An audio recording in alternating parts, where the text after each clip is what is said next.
Tell your neighbor, tell your friend, now is the time to rise and shine. Tell your mother, tell your father, now is the time to decide. If you want leaders who can build, place your ex by the rising sun. If you want leaders who can lead properly, place your ex by the rising sun. On election day, vote UNC. One love, one team, one hope, one dream. On election day, vote UNC. One love, one team, one hope, one dream. When UNC wins, everybody wins. When UNC wins, Trinbago wins. Everybody wins. Everybody wins. Vote for peace, vote for love, vote for hope, vote for change. When UNC wins, everybody wins. When UNC wins, Trinbago wins. Everybody wins.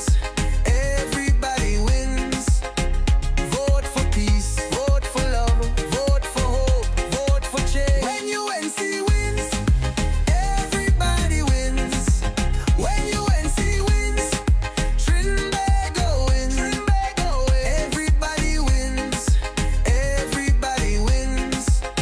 Vote for peace, vote for love, vote for hope, vote for change. When UNC wins, everybody wins. When UNC wins, Trinbago wins. Everybody wins. Everybody wins. Vote for peace, vote for love, vote for hope, vote for change. When UNC wins, everybody wins. When UNC wins, Trinbago wins. Everybody wins. Everybody wins. When UNC wins, Trinbago wins. Everybody wins. Everybody wins.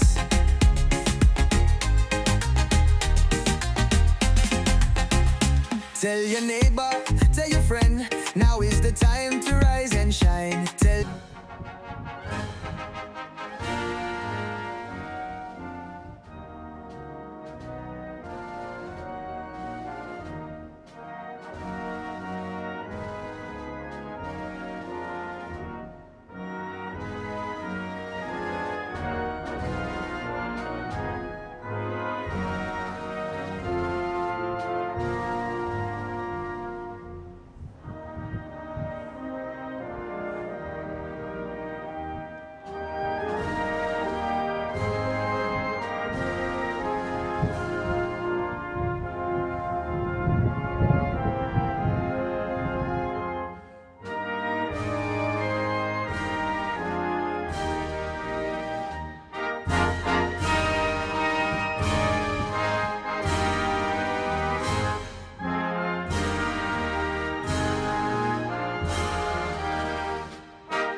Almighty God, most beneficial and merciful, Creator of the universe and embodiment of divine wisdom and light, we come before you with thanksgiving and praise.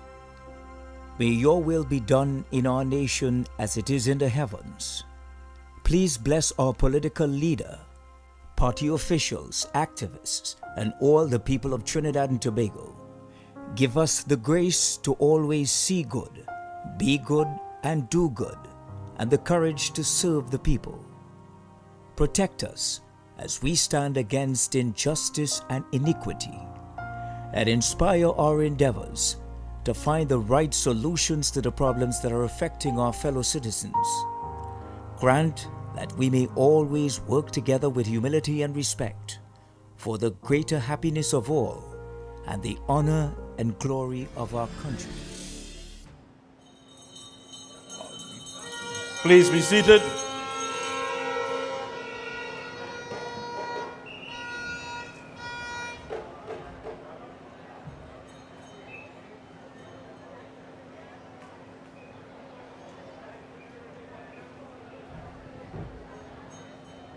Siparia, make some noise.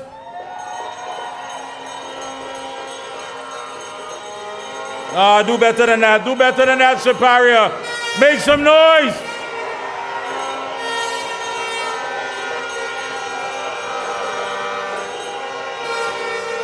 Yes.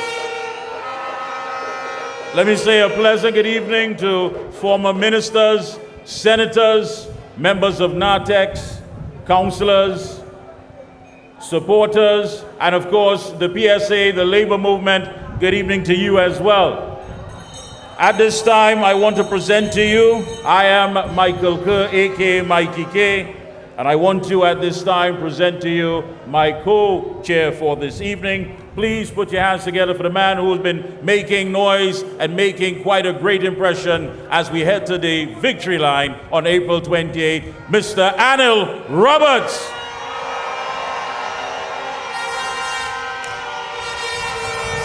UNC family, we on the road to victory. The answer and the choice is clear. That on the 28th of April at 6 p.m., when all the ballots are cast, before a vote is counted, the country will know that Kamla Persad-Bissessar will be the next Prime Minister of Trinidad and Tobago.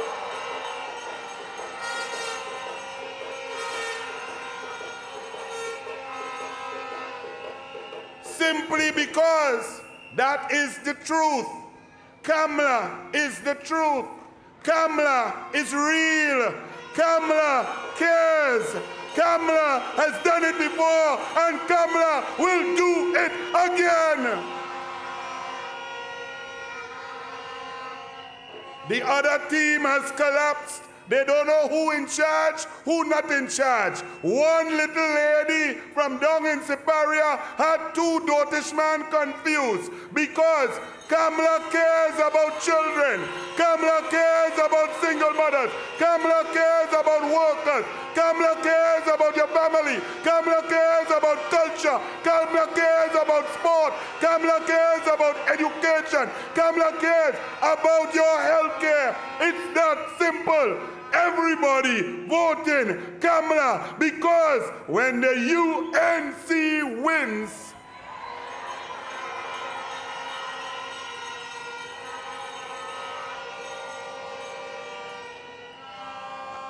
you know I love competition. I grew up in competition. I swam for this country from 1978 to 1987. I played football for this country. I coached for this country at Olympics, World Championships, Pan American Games, Commonwealth Games, because I love competition. And competition is when the best go up against the best. Unfortunately, in this politics in Trinidad, all the best are here with the UNC and the coalition of interests. So there is no competition.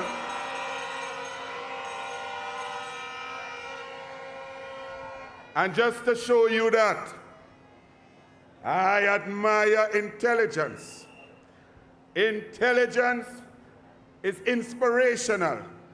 Discipline, punctuality, hard work, creativity. I respect all those things. And our first speaker is a man who performed from primary school, straight through secondary school, into university, into specialism.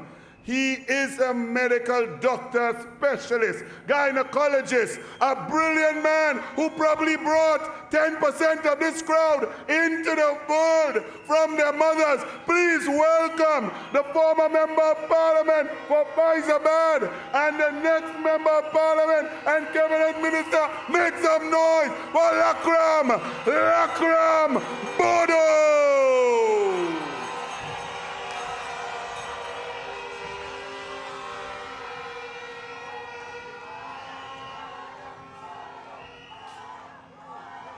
UNC family, good night. The code is, good night Siparia, and good night to the returning Member of Parliament for Siparia, and the next Prime Minister of Trinidad and Tobago, Kamla Persad-Bissessar, Senior Counsel. Good night, Urupuch West. I want to acknowledge my fellow speakers on this platform, the incoming Member of Parliament, returning Member of Parliament for Urupuch East, Dr. Rudal Monilal, and the returning Member of Parliament for St. Augustine, Khadija Amin. And of course, to recognize the other candidates who are here with us, local government practitioners, and former members of the Parliament of Trinidad and Tobago, my colleagues previously. Ladies and gentlemen, when the UNC wins, ladies and gentlemen, brothers and sisters, thousands of you here today and looking on and viewing, I am here tonight to tell you that when the UNC wins, healthcare will win. When the UNC wins, patients will win. When the UNC wins, doctors, nurses, and all other healthcare workers will win. Because a UNC-led government will work to ensure that all citizens receive proper health care. Our focus will be patient-centered and resource-driven. We will put patients first. We will deliver your services in a timely and efficient manner. No longer will the elderly go blind while waiting for their cataract surgery. No longer will heart patients die waiting for their angiograms and their stents or their bypass surgery. No longer will you have to wait years to get your CT and MRI scans. No longer will you be told that this medication and that medication is not available for you. No longer will you be waiting years for your clinic appointments and elective surgeries.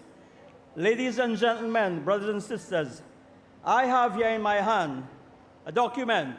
This document is the UNC Manifesto on Healthcare Reform. This document is available on the UNC Facebook page, and several items have been published in the newspapers already. This is a document that was formulated after consultation with several stakeholders and designed with you, the people, in mind. This document has over 50 policies, plans, and programs that will ensure that your incoming UNC government will not only fix the problems I've outlined above, but will do much more for you in the health sector. We will immediately treat the backlog of patients awaiting critical diagnostic tests and surgeries, including cataract and joint replacement surgery. We will complete the construction, equipping, and operationalization of the cardiac catheterization laboratories at all of our major hospitals. And ladies and gentlemen, I just want to share a little story with you here tonight as we talk about cardiac cath labs. And I call this the San Fernando General Cath Lab Saga. In 2014, a space was identified at the San Fernando General Hospital. In 2015, tenders were sent out for cath labs.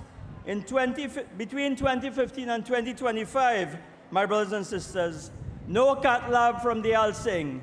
Excuse upon excuse upon excuse, but no cath lab for the Alsing, from the Alsing. But you know what, ladies and gentlemen? They gave you a car park at the San Fernando Hospital instead of building your cath lab. Nothing's wrong with the car park, it's useful. But it just goes to show how this government chooses to prioritize when they're trying to look after or looking after your needs. Under a UNC government, you would no longer suffer from the shortage of medication that you now experience both as inpatients and outpatients. We will review and update the CDAP program to include newer and more effective drugs, especially for those persons with diabetes and hypertension. We will make every effort to ensure that cancer patients receive their treatment in a timely manner, be it the drugs or radiation treatment. Ladies and gentlemen, this manifesto gives a commitment that the UNC government will fix the supply chain issue to prevent, you're always hearing about the shortage of drugs and equipment and supplies. We give the commitment that we will fix that. This is what hinders the work of our hardworking doctors and nurses. We will do an audit of all the faulty equipment to repair the broken equipment and to repair those that are feasible and, of course, to replace those that need to be replaced. We have to ensure, my brothers and sisters, ladies and gentlemen, that when you go to the hospitals, that the doctors and nurses are fully equipped and prepared and have all the resources to be able to treat with you and to treat with your problems in a timely manner. Ladies and gentlemen, we are speaking about delivering services in a timely manner. Many times you will hear the Alsing boasting about he has done 1,000 this and 1,000 that. What he doesn't tell you is how long you've been waiting for that and how many of you have died waiting for an investigation. We will establish guaranteed maximum waiting times for clinic appointments, diagnostic tests, and surgical procedures. So you will be given the guarantee, brothers and sisters, ladies and gentlemen, that when you visit a health facility, that you will be given a time, maximum time that you'll have to wait for any of these investigations. And we will ensure that you, the taxpayer, get value for your money for the over $7 billion annual expenditure in the health sector. Yes, ladies and gentlemen, over $7 billion is spent every year, has been spent every year by this government in the health sector. Have you gotten value for money? No, you haven't. Nobody can say they've gotten value for money. So instead of contracting out the disposal of medical waste to friends and financiers at a monthly cost of hundreds of thousands of dollars, we will repair and, if necessary, upgrade the in-house incineration equipment at the SWRHA. That is what is happening right now at the SWRHA. They are outsourcing. This could be fixed. No longer will your taxpayer dollar be spent on a full-page ad by the NCRHA. If you notice in the newspapers for the past 3, 4, 5 years, every 3 weeks, 3 or 4 weeks, the NCRHA has a full-page ad telling you what? That they are doing what they are paid to do. They're telling you that they're treating patients. That is what they are paid to do. They don't need to spend money advertising this. So we will ensure that that money instead will be spent on fixing the electrical system at the Eric Williams Medical Sciences Complex, so you don't have to move ICU patients to another facility every time there is a power outage. What an outrageous situation. Brothers and sisters, ladies and gentlemen, we will ensure that doctors and nurses at the Arima Hospital do what they are paid to do, which is instead of having to transfer their patients to Eric Williams for emergency care and surgeries because they are not provided with the resources to do their work. Ladies and gentlemen, brothers and sisters, I now come to an issue which will go down as the greatest injustice in treating with the healthcare needs of our citizens of Trinidad and Tobago by this heartless PNM government. This is one that Terry should really cry for, and I'll explain why. He really should shed a tear for this. When you hear this story, all of us should be shedding a tear. On Friday, 14th August 2015, then Prime Minister Kamla Persad-Bissessar opened a fully equipped 230-bed hospital in Couva. I know, I was there as chairman of the SWRHA. When questioned in Parliament over the years 2015, 2020, the Alsing never failed to refer to it as a construction site. And ladies and gentlemen, the PNM propaganda machinery is so good that even you who were seeing videos of a completed and fully equipped hospital, even you, some of you, they made some of you believe that this was a construction site. But you must never forget that in 2020, this so-called construction site was opened within a matter of 2 weeks, and the Couva Hospital was able to save thousands of lives during the COVID pandemic. Ladies and gentlemen, we give you the assurance here tonight that when we get into government, as we surely will, that we will make sure that the Couva Hospital is fully operationalized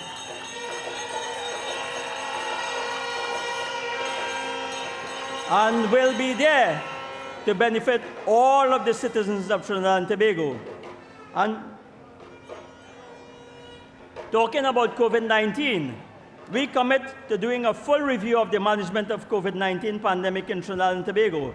And we will create an emergency response plan to cover all possible medical crises ranging from natural hazards and oil spills to infectious diseases. Never again should our country be caught so unprepared as it was under the PNM government during the COVID-19 pandemic. But you know, ladies and gentlemen, this is a country that, you know, that if you can't laugh about it, you're going to have to cry.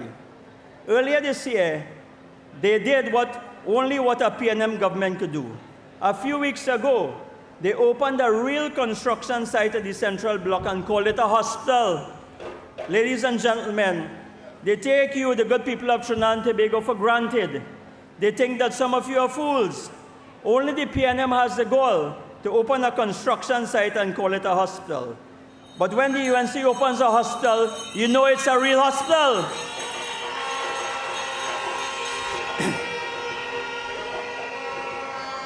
Ladies and gentlemen, our leader has the plans and policies to rebuild and restore not only the health sector, but our entire nation of Trinidad and Tobago. She is a caring and compassionate leader. Her number one item on the health manifesto is to deal with children, and it is this. It is a commitment to review the Children's Life Fund legislation so that many more of our children with urgent surgical and other medical requirements will be able to access this facility. Kamla Persad-Bissessar will ensure that the elderly and school children receive compassionate and timely care. We'll once again open your health centers for extended hours and on the weekends for your convenience.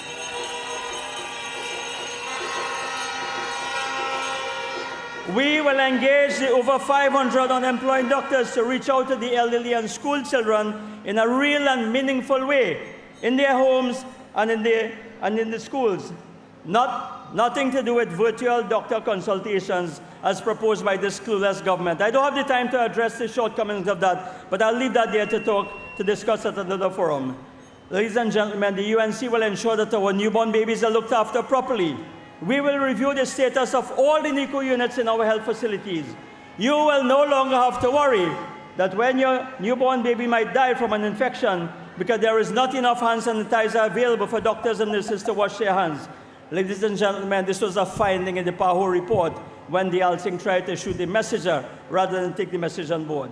The tragedy of 9 deaths in 7 days last April, 1 year ago, from infection at the Port-of-Spain General Hospital ought never to happen again in this country. And you know, I just want to make a plug here for San Fernando West and to remind those of you in San Fernando West that the only major project that you got in the last 11 years was the 216-bed San Fernando Teaching Hospital delivered to you in February of 2014 by then Prime Minister Kamla Persad-Bissessar and the People's Partnership.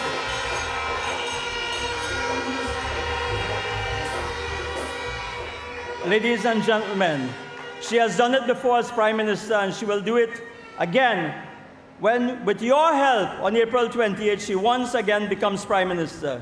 Ladies and gentlemen, as I close, I urge you to go out, to take your families, to take your friends, and to take your neighbors to vote for the United National Congress and the Rising Sun on April 28th. Remember, when the UNC wins, patients win. When the UNC wins, healthcare workers win. When the UNC wins, everybody wins. May God continue to bless our great party, our great leader, and our great nation. I thank you.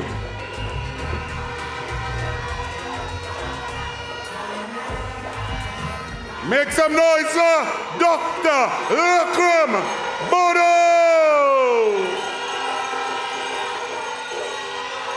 The PNM so confused. They start off with all in.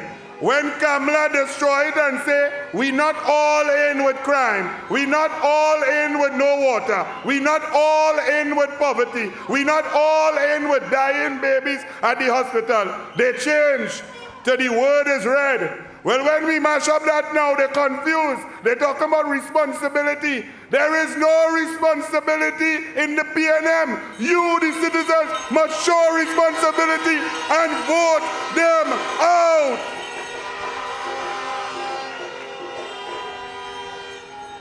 Imagine a bully called Stuart Richard Young say he going to protect our nation's women. Well, boy, I laugh till I get asthma. I choke on my doubles and I wash it down with coffee. Let me tell you, Kamla Persad-Bissessar is the strongest woman in this country and she take them all on. And a strong woman finds other strong, brilliant women women to serve alongside them. Please welcome our next speaker, the candidate for St. Augustine, former MP and next MP, a woman who came up through local government into the parliament. Make some noise for Khadija Amin.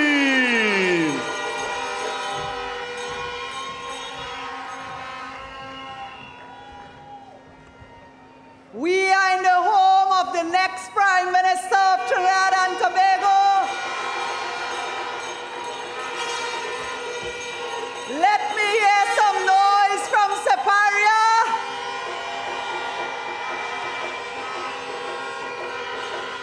And a special good night to the St. Augustine posse who is here. My brothers and sisters, every day when we walk, when we meet people, we find more and more young people coming and telling us yellow is the code. They are ready to vote for the UNC to be in government. I want to tell you that while the PNM is on their platform busy throwing pecan, we are busy over here making plans and policies to save Trinidad and Tobago, and we are going to win this election.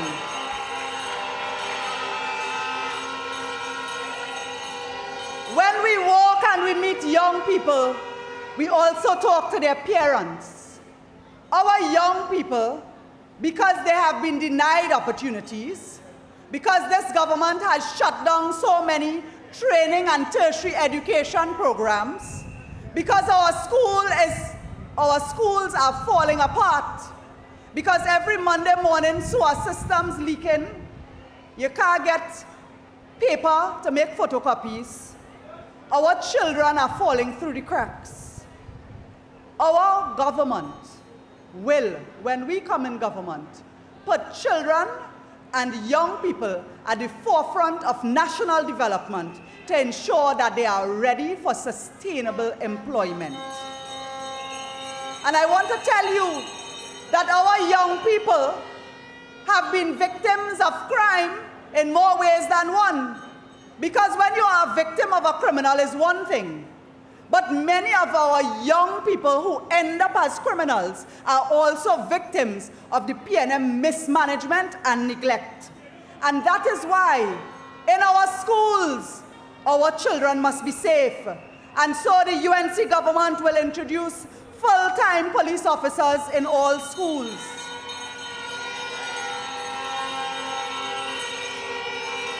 The UNC will ensure that our children are in our classrooms safely. But we will also, within the Ministry of Education, prepare all our children to maximize education opportunities. We will have to start off on the right foot, universal screening and treatment of children. So between the ages of 4 and 6, you will have neurodevelopmental and physical well-being, mental well-being, and socio-economic well-being assessments of our young people. So that very early, you can determine if there are issues that you need to treat with.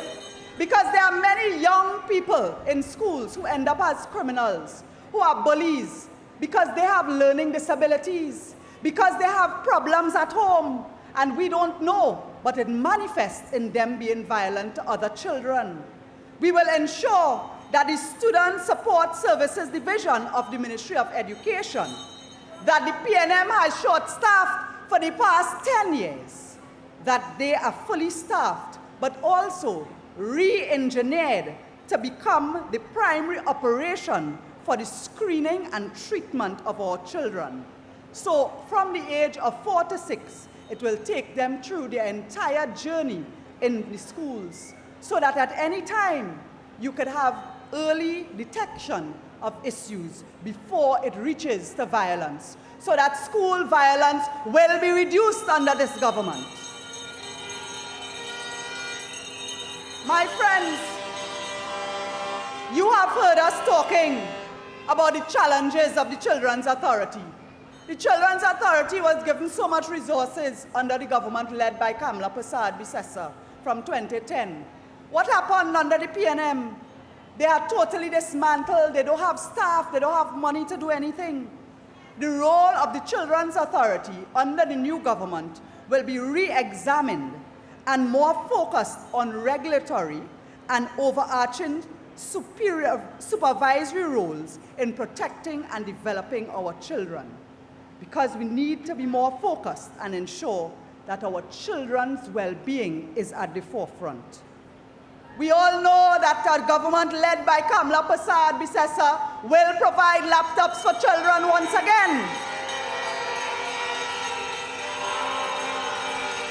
But our Prime Minister, who loves our children so much, has also said that she will go one step further to provide tablets for children in every primary school in this country.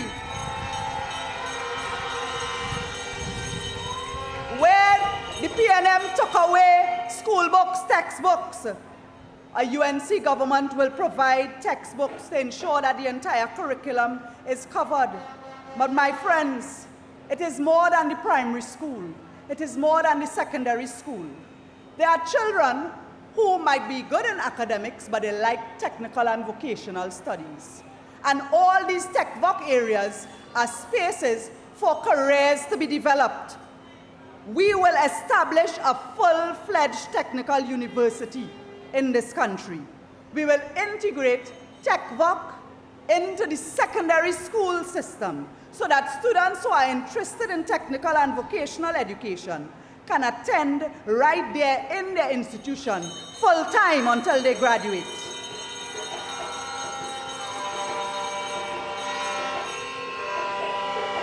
My brothers and sisters, the National Training Agency will be directly involved in delivering technical and vocational education. So we will be creating more spaces, more employment for persons who are qualified to ensure that our curriculum for technical and vocational officers are in gear so that our young people can graduate from secondary school with a combination of O-levels, A-levels, and CVQ for those with tech voc skills. My friends, we will continue to protect our young people from the criminal scourge that this PNM has brought upon this land. I told you that we will ensure that every school has police officers, but we will ensure as well that every school has its full complement of deans of discipline, security officers, and schools safety officers to ensure that every child is safe.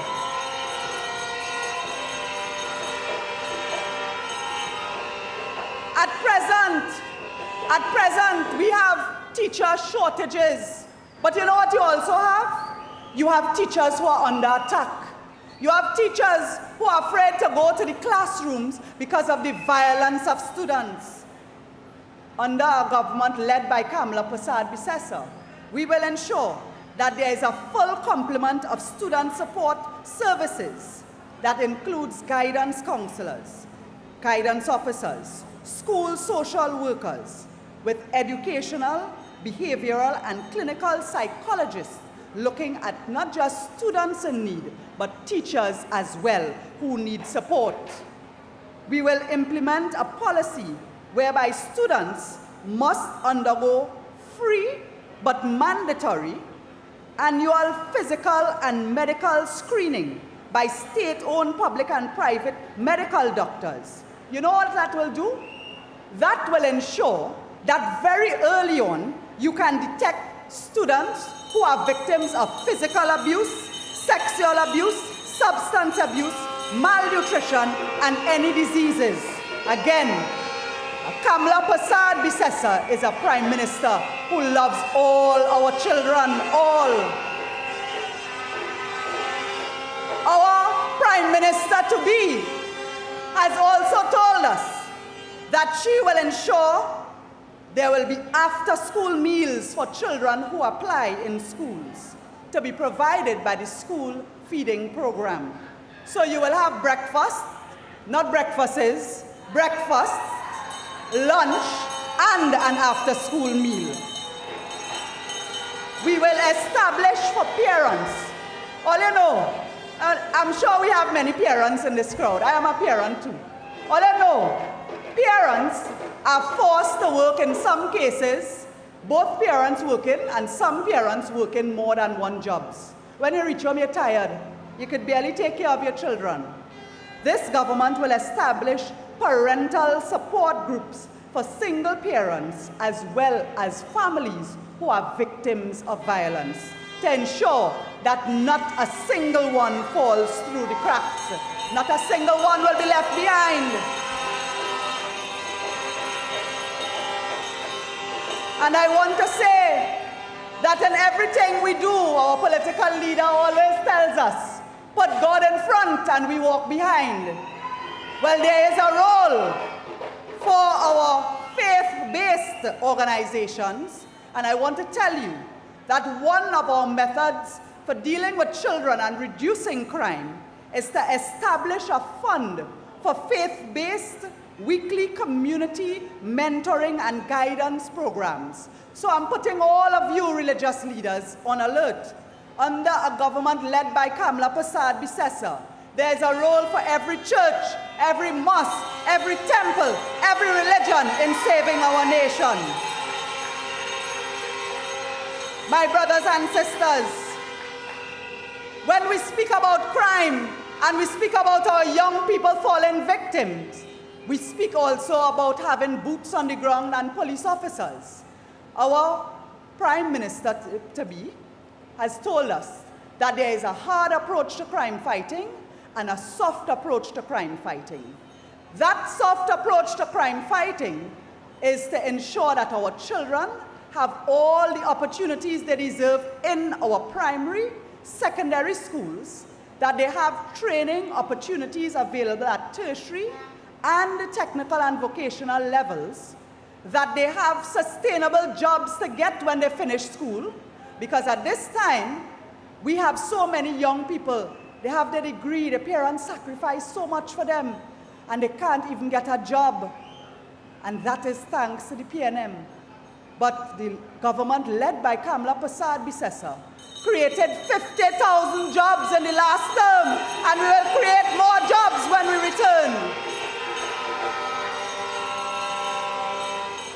So this government represents hope for our young people, and the soft approach to crime fighting also involves sports and community activities that will keep them away from the criminal elements and from the gang recruitment. It also involves culture, whether it is calypso, Best Village, Carnival, and bringing forward their talent to contribute in a positive way. But you know what? By creating opportunities for all of these small and micro entrepreneurs, our young people have an incentive to go in a positive way. And you know what? We can then finally free our children of the grip of this criminal scourge that the PNM has allowed to wander this land. So, Siparia, I say to you tonight that when the UNC wins, our young people win. When the UNC win, our parents win. When the UNC wins, everybody wins.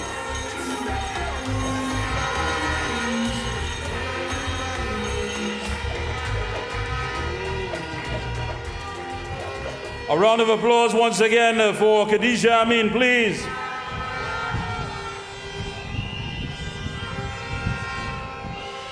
Let me apologize. It is no fault of our own. That strong wind that you're getting, I'm sure you're hearing it in the speakers and what have you. We have no control over that, but I can tell you this much. The winds of change is blowing hard, my friend, and strong, my friend, right here in Siparia.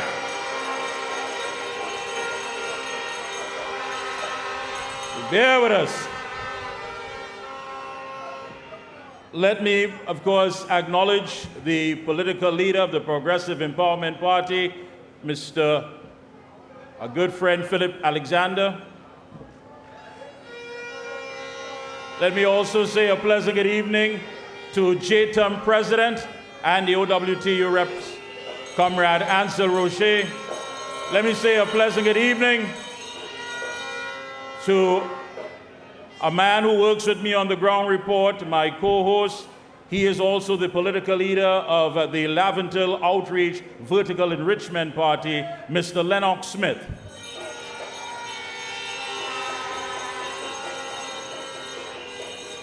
And what you're going to hear tonight is policies. Policies in the interest of you, the people, and your children, where it is that we join with Kamla Persad-Bissessar to restore good governance in this country based on transparency and accountability. That's what you're going to hear tonight.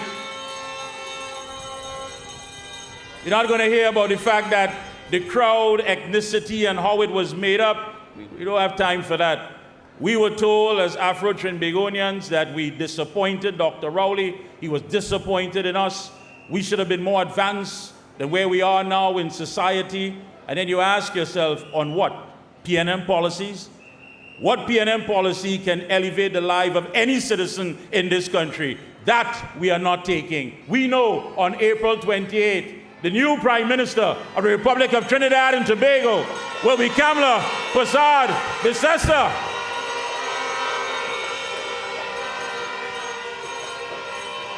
Let me also say good evening to Professor Selwyn Kojo. Good evening, sir, and welcome, and all our invited guests.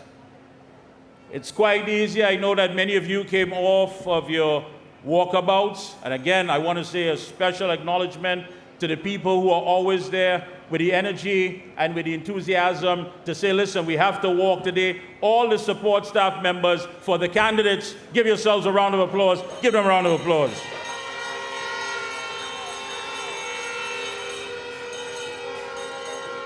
As you know, it was said that if everyone is moving forward together, then success takes care of itself. And that's what it means. Our next speaker, I want to ask you, of course, to assist me on bringing him up on stage. When I point to you, you just have to say, the lion. When I do this, you just say, the lion. He is, of course, academically inclined. He possesses a Bachelor in Science degree in Honors in Government from the University of the West Indies, St. Augustine. He has a degree in Labor and Development and a PhD in Developmental Studies from the Government of the Netherlands. He was also advisor to different trade unions, consultant advisor to the Northwest Regional Health Authority. He's a former Minister of Housing, leader of government business in Parliament, and Director, Policy Monitoring Youth. And of course, you know we're talking about the Member of Parliament for Oropouche East with over 20 years. Help you there. Go ahead. Ladies and gentlemen, please welcome The who? the man, the lion, Who? the man of Oropouche East, The lion! Bring him on!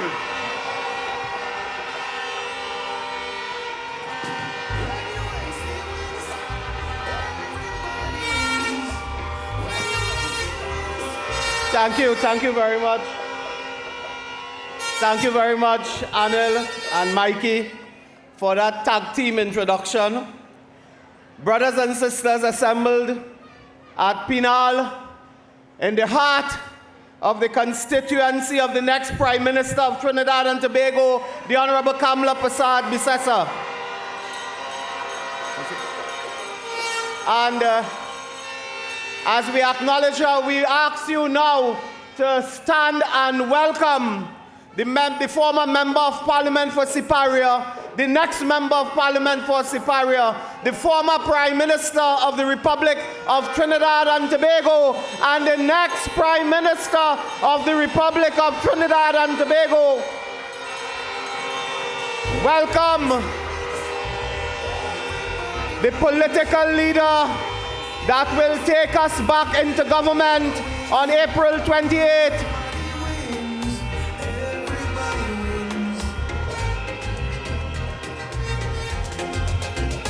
Tell your neighbor, tell your friend, now is the time to rise and shine. Tell your mother, tell your father, now is the time to decide.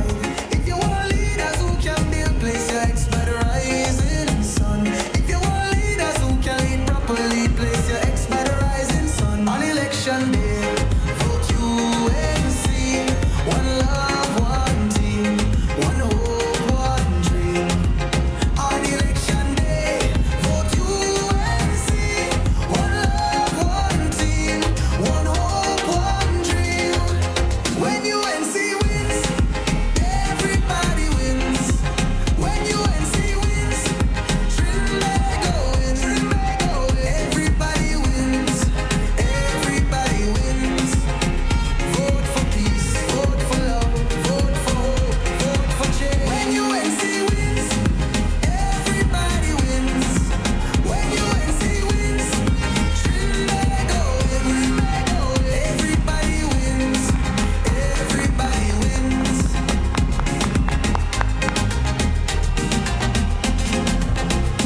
Tell your neighbor, tell your friend, now is the time to rise and shine. Tell your mother, tell your father, now is the time to decide. If you want leaders who can restore hope, place your ex by the rising sun. If you want leaders who lead with love, place your ex by the rising sun. On election day, vote UNC. One love, one team, one hope, one dream. Once again, a row. Welcome the next Prime Minister of Trinidad and Tobago, the Honorable Kamla. Kamla Persad-Bissessar, to this electrifying meeting at Penal Junction.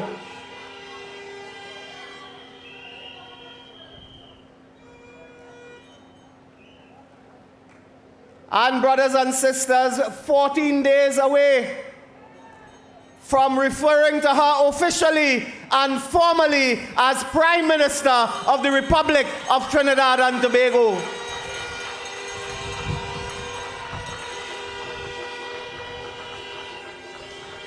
Thank you, brothers and sisters, and surely you will be hearing from our leader momentarily. Brothers and sisters, as I begin my contribution, I want to acknowledge to you that we have just ended a state of emergency. How many of you really know that? Did you feel any different? Did you feel safer? Were you less likely to be robbed? Were you less likely to be a victim of home invasion?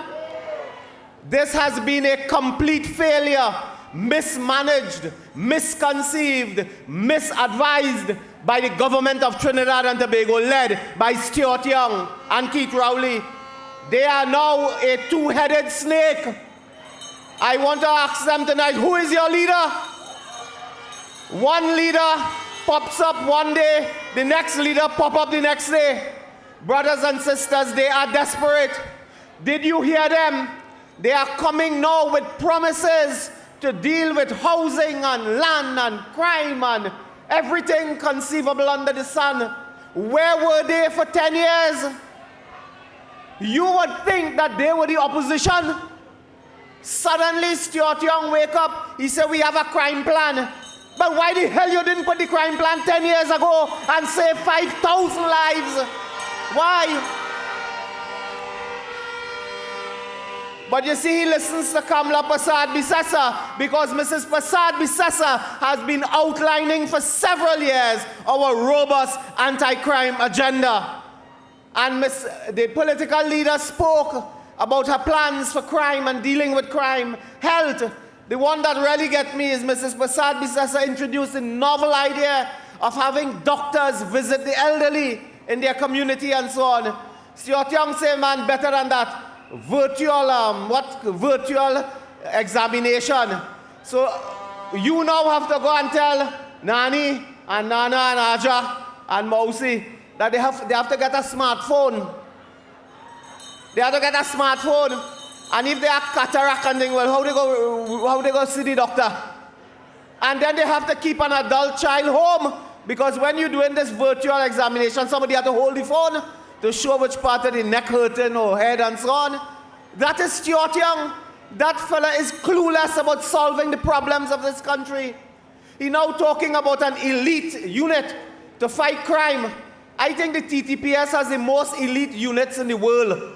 Every division has an elite unit. In fact, we don't have non-elite police. Everybody, elite. But that, look at what he's saying closely. That is another PNM mongoose gang that they want to introduce and call it elite unit. Brothers and sisters, I tell you this because you must be warned. They have no plan. They have absolutely no clue in solving the problems facing this country. The state of emergency has been a failure. Do you know between Friday night and Saturday, Friday, Saturday, this weekend gone here, today is Monday. Do you know there were 6 murders? We have registered so far 111 murders during the state of emergency in Trinidad and Tobago. Because they could not manage, they cannot manage. On the way out, they want to promise everything. They promise you a plywood factory years ago, forget that. They promise you investment, forget that. They promised dragon deal, forget that. They promised sandals, forget that. Today, Stuart Young comes now with more and more promise, but you must promise him that on April 28th, you will terminate his employment. That is what you must promise him. Brothers and sisters, I want to speak to you briefly on this matter of crime. I told you the statistics are there. 111 murders during a state of emergency, home invasions like never before, robbery, brothers and sisters, larceny of motor vehicles and so on. We have had kidnapping as well. Brothers and sisters, we are working, your UNC administration will work. We have produced, of course, and I want to quote from this in case you didn't see it. We have produced, brothers and sisters, a plan to deal with crime, to fight crime with intelligence, competence, and purpose. This is our UNC manifesto dealing with crime. And brothers and sisters, we won't have time to read everything, but I can tell you a few highlights of this document. We will implement the following anti-crime plans. We will create the offense of home invasion with stiff penalties to go with that hideous offense. We will pass stand your ground laws. We will allow for the right to bear arms or modify the current legislation to make acquiring firearms by law-abiding citizens easier. We will change legislation to make gating communities easier. We will introduce police officers full-time in schools. We will expand the complement of municipal police. Brothers and sisters, we will restructure the Ministry of National Security. We will provide diplomas, undergraduate and postgraduate degrees in policing for recruits, combined with a police apprenticeship program. Brothers and sisters, we will implement individual risk and financial assessments. We will establish minimum security detention centers. We will establish a fund for children who have lost one or both parents to crime. We will construct a forensic science complex and a national security training facility. Here where that national security training facility, brothers and sisters, will be at the spanking new UWI campus,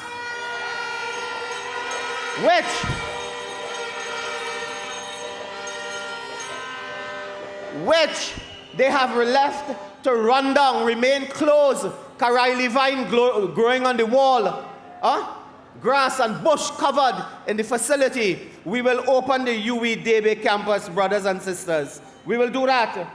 We will ensure that the TTPS officers and prison officers are provided with personal licensed firearm. Brothers and sisters, we will restructure programs to deal with our youth and the youth, preventing them from joining crime, gangs and criminal activity. Brothers and sisters, we will introduce parent patrols in school, establish free counseling sessions and so on, and mediation services. A lot of policies we will introduce to deal with this problem of crime, including expanding and really operationalizing our CCTV camera system. You know, this fellow Stuart Young is shameless, you know. He's shameless. I don't know, he should go in a supermarket and buy a pound of shame. He's shameless. Today he's talking about technology, fighting crime with technology. What he was doing, sleeping for 10 years? What was Kumkaran? Brothers and sisters, today he speaks about technology. When he presided as Minister of National Security, he presided over the collapse of the CCTV systems in this country. Remember that at one stage, brothers and sisters, I think 30% of all cameras were working when he was Minister of National Security. Now he coming to tell you technology to fight crime. Brothers and sisters, you must remember him on April 28th and vote him out, vote them out, because when the UNC wins, everybody wins. Some of our policies, brothers and sisters, training of police officers. Stuart Young is talking today, I read in the newspaper. I don't really read anything he said, but I had to read because I was talking tonight. He says what? We'll pass law to protect police officers undercover and so on. Hey, the first thing you have to do is prevent police from dying by equipping them properly with proper equipment, state-of-the-art equipment, modern, up-to-date bulletproof vests, ensuring that they have equipment in the police stations. This country is very small. Policemen know everybody know who is police, who is not police. It is hard to have undercover police here. That requires cooperation with other jurisdictions and so on. When you live on an island, everybody know everybody. So you have to begin by protecting the policeman from death, from injury and danger, because you have failed to provide him with adequate protective gear and equipment to do his job, brothers and sisters. Stuart Young talking now about the new chapter. Well, you know the name of this new chapter? It's called bankruptcy. They will bankrupt Trinidad and Tobago if they get one day after the April 28th. We are already heading down that trace, brothers and sisters. We're already going in that direction. Sister Khadija and Dr. Bodo spoke to you earlier about that. Brothers and sisters, in the few minutes I have left, I want to just again remind you of our... Thank you very much. You're very kind, Anil. Anil tells me take as much time as I want all night. Brothers and sisters, at his own peril. Brothers and sisters, I just want to remind you, the listening audience, and in our audience, I want to acknowledge the presence of the leadership of the entire trade union movement assembled this evening. Our comrade members. And we want to remind the public workers and the working class that we will be implementing the 9% settlement for NIB workers for the period 2014 to 2016. We will repeal the Trinidad and Tobago Revenue Authority Act. We will throw in the dustbin the PNM plan for WASA, the Cabinet Subcommittee plan. We will throw that in a dustbin. We will commence wage negotiations starting, all you hear this one, starting at 10% for public service workers. We will pay the debt owed on the medical plan, brothers and sisters. And brothers and sisters, Stuart Young was Minister of Energy when 4 comrades died. Such a miserable and horrific death in a pipeline. You all remember that? He was Minister of Energy and did nothing. We will implement a new law, criminal offense of corporate manslaughter to jail those who are responsible. We are committed to creating a living wage. We are committed, brothers and sisters, to improving the health plan for all public sector workers. We will also modernize all labor legislation and bring that up to date with the modern workplace. We will strengthen the role of the agricultural agencies to support farmers in their local, regional, and international commercial activity. We will increase protection for domestic workers who are often, brothers and sisters, exploited. We will treat the private security officers with respect and dignity and protect them. Brothers and sisters, we cannot take one day more of Stuart Young. We cannot take one day more of Rowley. We cannot take one day more of Imbert and all of them. Do you know in National Security Ministry there's a division called Immigration? The Immigration Division in San Fernando, that office is closed today. You know that? They closed the Immigration Office in San Fernando because they simply did not pay the rent. They squandered millions of dollars and they did not pay the rent. And the Immigration Office in San Fernando, Knox Street, I believe, is closed. So today, brothers and sisters, individuals are frustrated. They need to travel to Chaguanas, Point Fortin for passport appointments, for extensions, student permits, residency and visa applications. You have to go to Port of Spain. That is the strain that residents and individuals and visitors face. While they were blowing all the money, I want to leave you with one issue tonight. You all know I had spoken about the mosquito crack. You all know what that is? The mosquito crack. They could not even build one piece of highway at the Mosquito Creek. Mash up. 2 years ago, I asked in the parliament how much money to fix that, to repair that. How much? Minister Rohan Sinanan stood in the parliament. He said, don't worry, the taxpayers will never pay to fix that because there's something called a defect liability period, meaning a contractor will repair the work during that period. Do you know what is scandalous? And they're asking where people getting money from. I want to tell you where the PNM does get money from. From failed projects, they get money. They build house fall down. Man gone with $100 million in Tresh Trail. I am proud that when we were in office, we gave out 100 homes per week. Not one house fall down. Not one house fall down. Do you know, Dr. Bodo spoke about earlier, I just discovered last week something. There was an earthquake in 2018, I believe it was. It was a very, very significant earthquake with a magnitude, I believe, of 6.9 or so. Significant. Do you know they secretly went in the Cuba hospital, secretly, to do testing to look for crack, a break-up wall, disrepair, damage, so they could take pictures and embarrass the former partnership administration. They found nothing. They could not find a crack. They could not find damaged wall. They could not find damaged ceiling. They could find nothing in the Cuba Children's Hospital. But you have the mosquito crack. Do you know they went to cabinet with a note a few weeks ago? The defect liability period ended. 48 hours after the defect liability period ended, you know what they did? They issued a contract to repair the mosquito crack at $78 million. $78 million 2 days after the defect liability period ended. And then they go into cabinet to approve $96 million. Where the rest of the money going? Where is the money going? 78 to 96, brothers and sisters.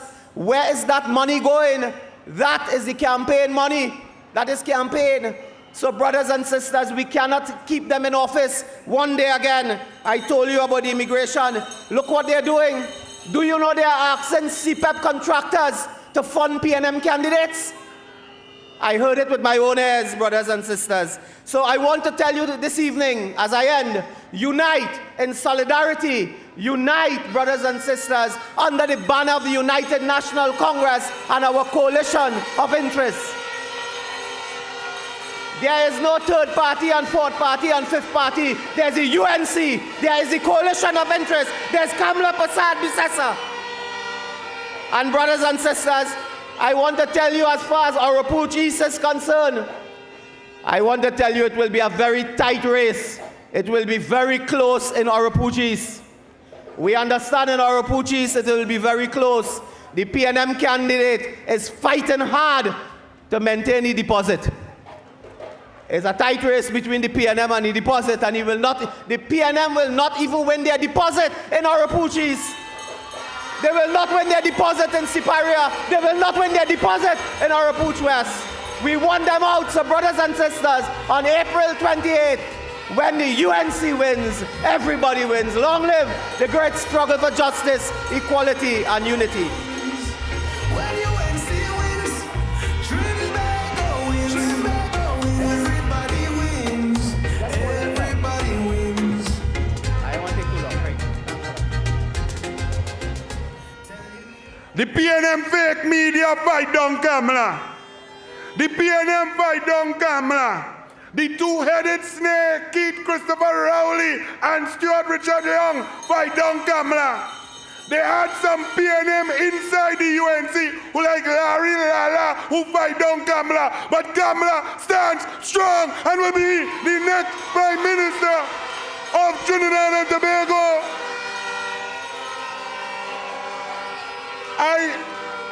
Sometimes you have to laugh. I was just by the barber and I get a Zeppo from inside the PNM that the PNM reject Lala too. He went on the podium in Exodus and Rowley cussed Stuart and no more Lala. You know Lala say he's so important and they're talking about him. No Lala. I embarrass for you. As a father, ashamed for you. I feel sorry for you.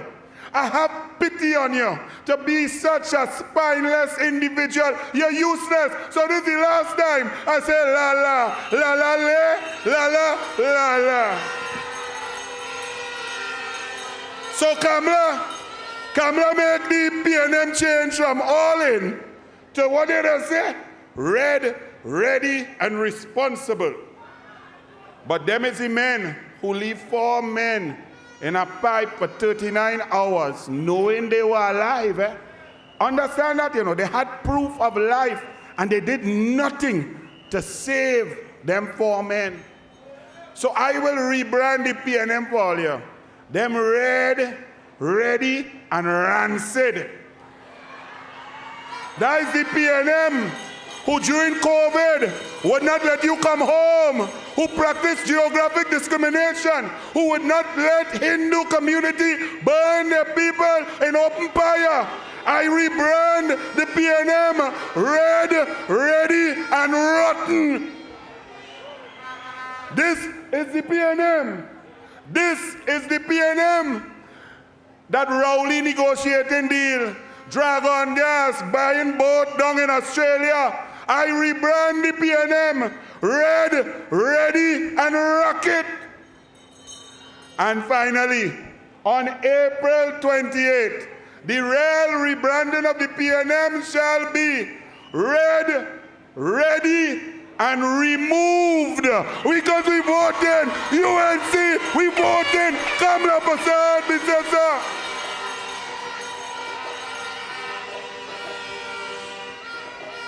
The whole country joining Kamla.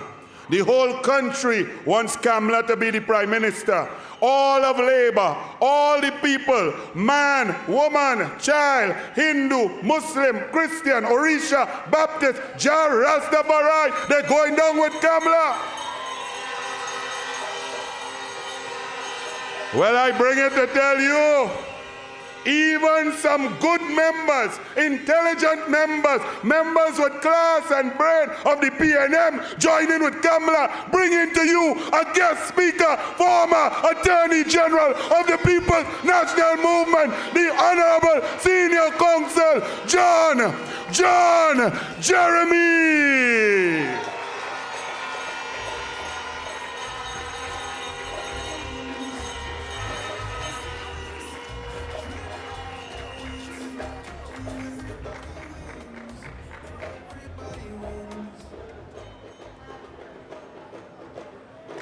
Good night, brothers and sisters, and thank you for the generous and warm introduction.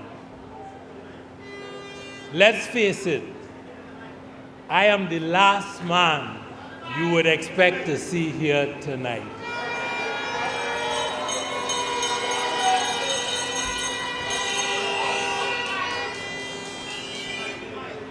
I have fought bitter battles in the Parliament against many of you who are seated here.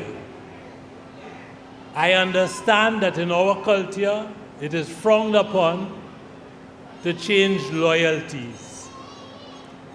I am fully aware of all of the ways that I can be harmed for where I stand tonight, and I gain nothing.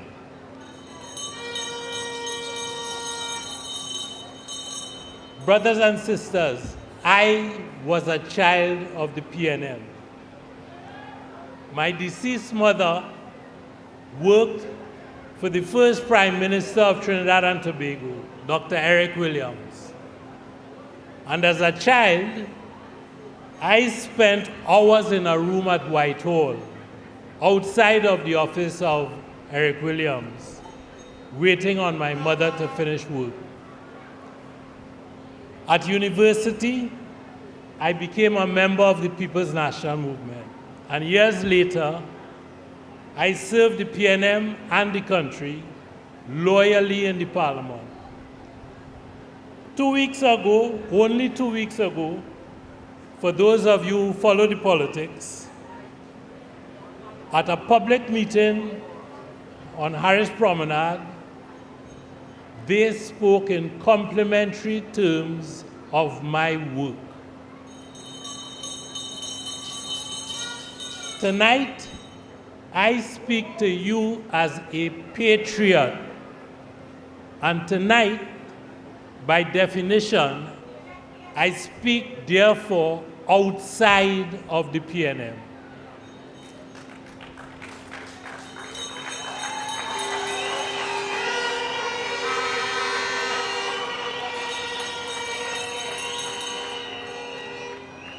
For me, brothers and sisters, it has always been country first. That is why I took up battles against corruption, because corruption robs the young and the unborn. I have known the leader, the honorable leader of the opposition, Kamla Persad-Bissessar, Senior Counsel, since she taught me English language at the University of the West Indies.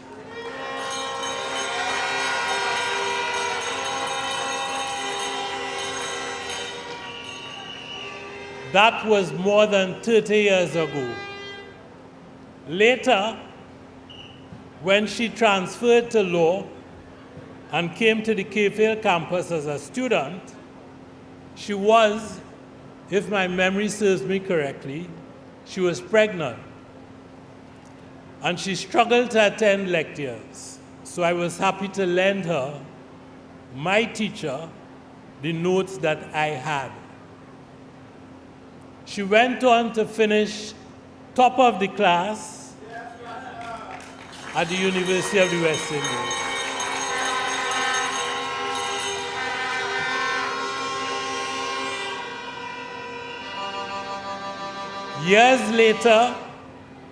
Years later, we found ourselves on opposing sides, but both serving the people of Trinidad and Tobago in the Parliament. I view her too as a patriot.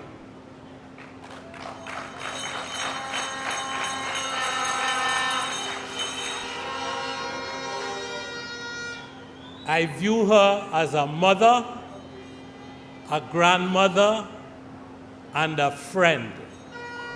A friend who has worked tirelessly in the service of the people of Trinidad and Tobago. Tonight I want to say a couple things to you. First, it is time for us as a people to stop the race talk.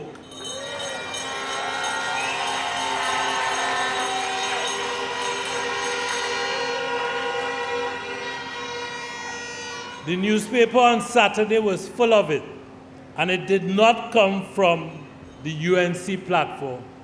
It came from a PNM platform. Now, listen carefully. At a meeting in Chaguanas last Wednesday, it was said that the UNC was using black Trinidadians to spread a message of division and hate.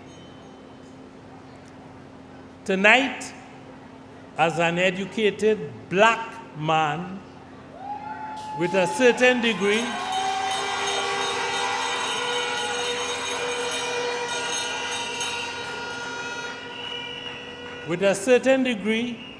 of academic and national accomplishments, I stand here in front of you to endorse the United National Congress.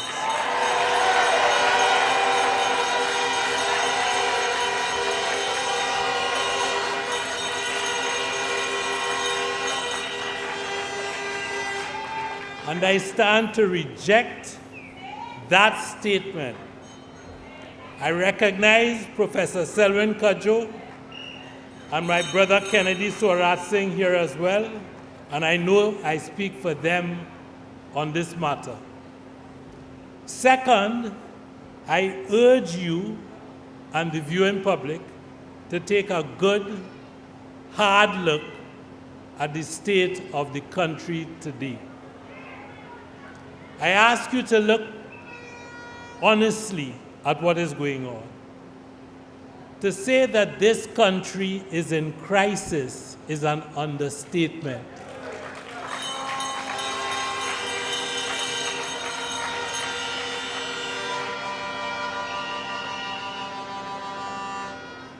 The criminal element is threatening to overwhelm us all.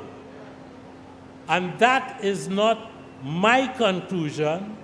It is the conclusion of the present government, which declared that a state of emergency existed in this country several months ago. The economy is beyond crisis. We have basically spent all of our reserves in the past 10 years. All the economic and social indicators suggest that we are in a place beyond crisis. And so tonight, we stand together at a junction in our history and on the eve of a very important general election.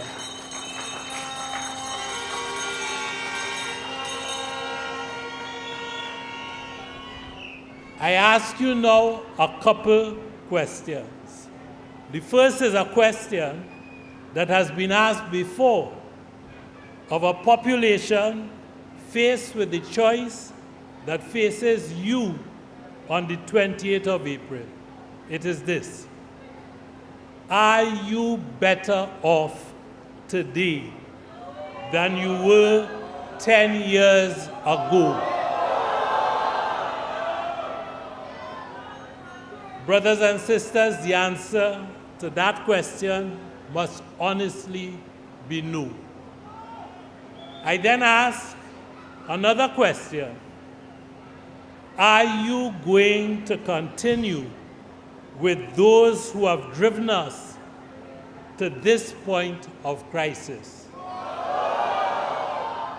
Again, the logical answer must be no. And so, my brothers and sisters, I urge you and the viewing public to do as I will on the 28th of April.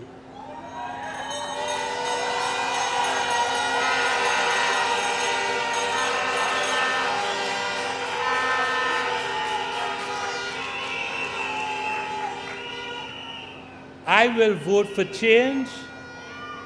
I will vote for the United National Congress.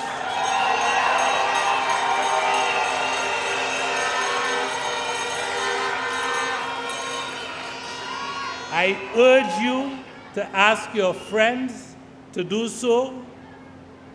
I will. I urge you to ask your relatives to do so. I will.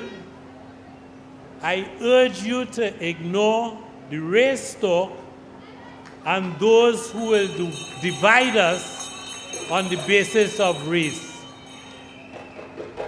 Give yourselves and your children a chance to change our future. God bless and good night.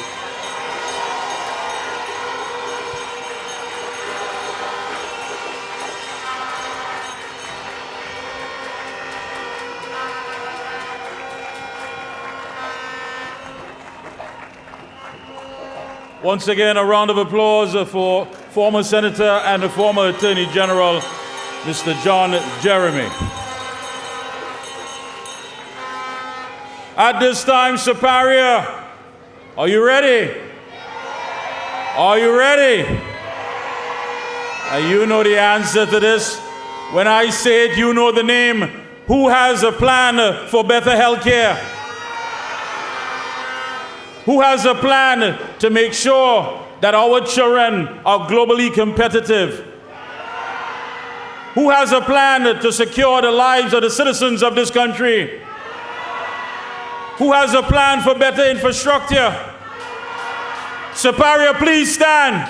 Put your hands together and welcome the former Attorney General, former Minister of Education, and the former Prime Minister and next Prime Minister of the Republic of Trinidad and Tobago, Ms. Kamla Persad-Bissessar!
UNC family,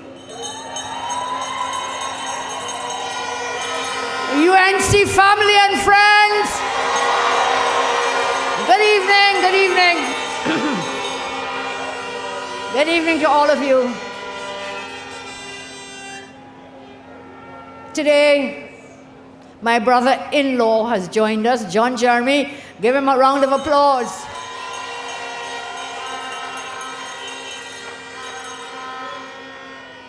So we have been teacher. I was his teacher first, as he told you. Then he was my teacher by the time I entered law school, because he shared his notes with me so generously. Sorry, John, but I had to top the law class using your notes. Let us give John Jeremy a round of applause. The UNC welcomes him. And Superior, let's give everybody a Superior welcome tonight. Thank you all so much. And with us are other very distinguished persons for us to acknowledge our own candidates from the PP, from the COP, and from the UNC and the Love Movement. Give them a round of applause. From the Labour Movement, let us welcome Mr. Ansel Roger, who has joined us tonight.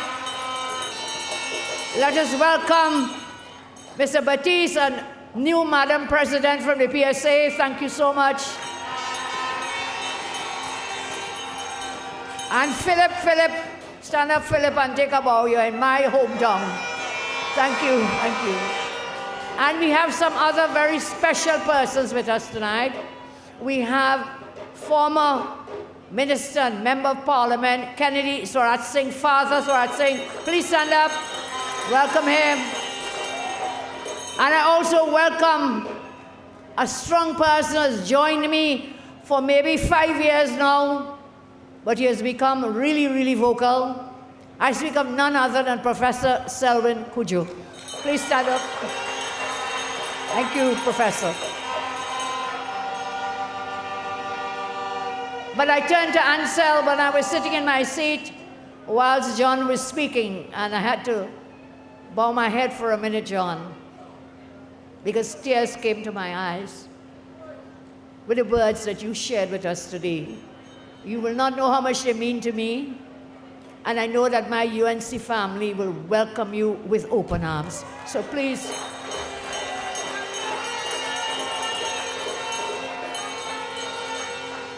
So I'm very happy tonight to meet you all in my childhood hometown, in the heart of the constituency of Superior here in Penal. This is a great constituency, because you see, not too far from here is the Penal Junction. And I always say Penal is a confluence of several tributaries flowing in from Aruga, flowing in from Rock Road, flowing in from Rochard Road, flowing in from Clark Road, from San Francisco, and is the mainstream of the Superior Erin Road, which takes us right down to Superior proper. So we all meet here on this junction. And it is a meeting place and a symbol of unity in diversity. This is an area where rice, Professor, rice, cocoa, sugarcane, and oil, that the great people of this region, all indeed our country, coexist in the same sphere, in the same place, in the same landscape.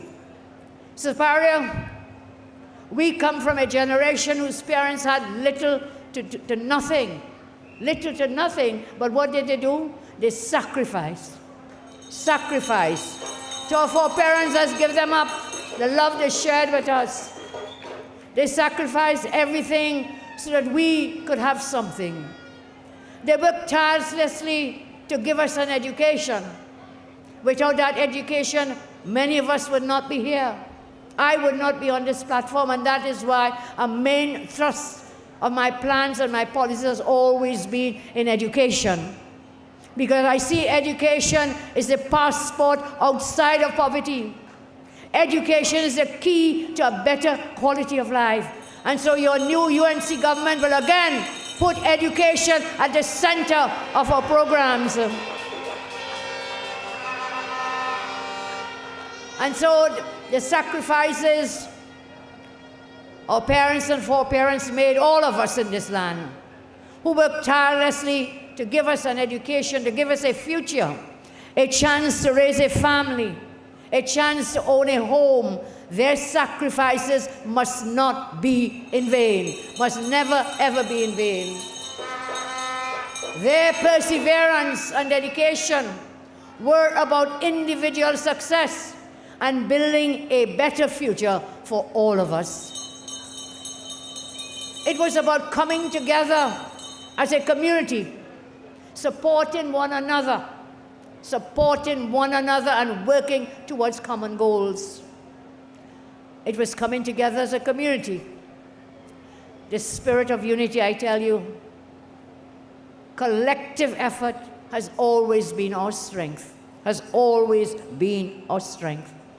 And it is the same spirit that we must now invoke to accomplish great things together as a nation.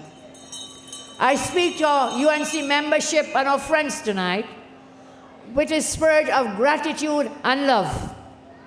Because when we consider what is at stake in this election, other speakers have shared, I will continue to share what is at stake in this election.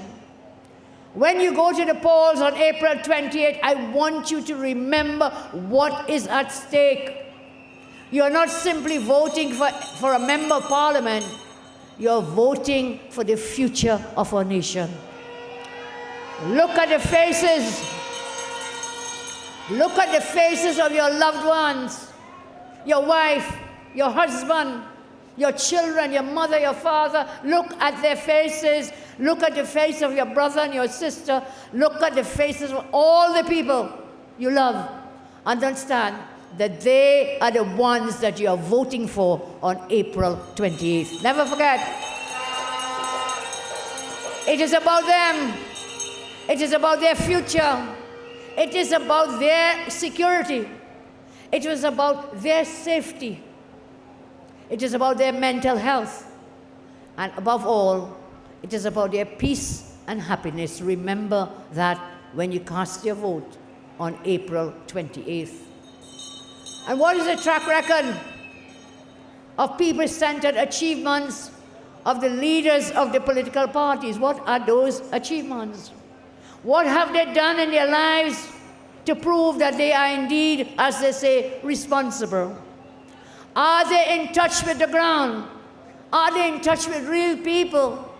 I heard the new Prime Minister talking about, he went in the supermarket. Man, where are you living for the last 10 years? He now gone in supermarket and find out how high the prices are. But then who was there for 10 years to have all the food prices sky high?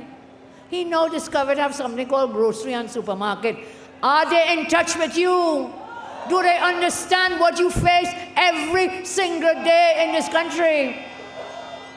What have they said or done to show that they can improve your lives and the lives of your loved ones? Nothing. They've done nothing.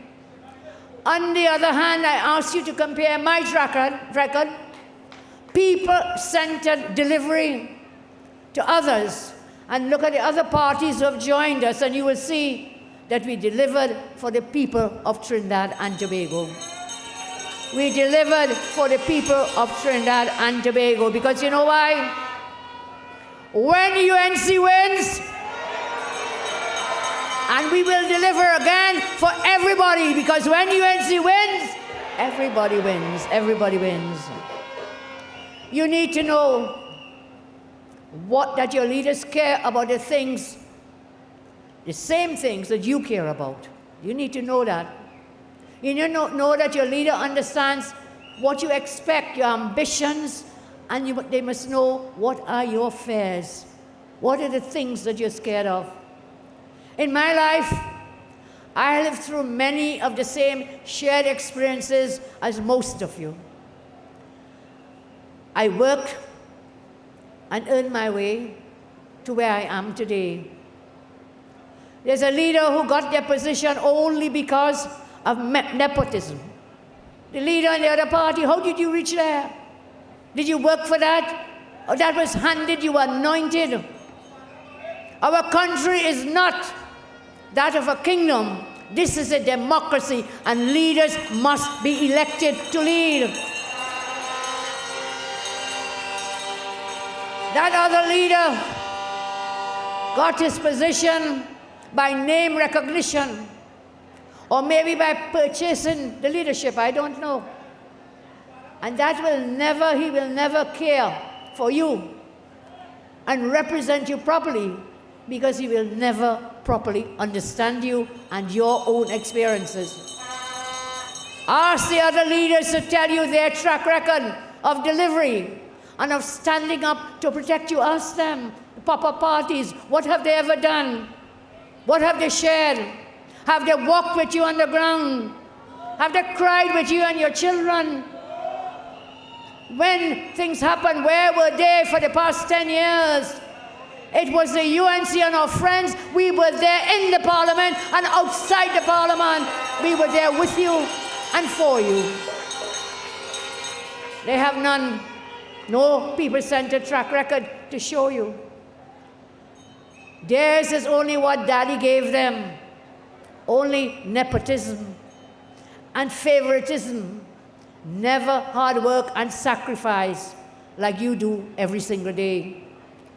And so, my friends, many of you understand how it feels when you study for years only to graduate and then you cannot get a job.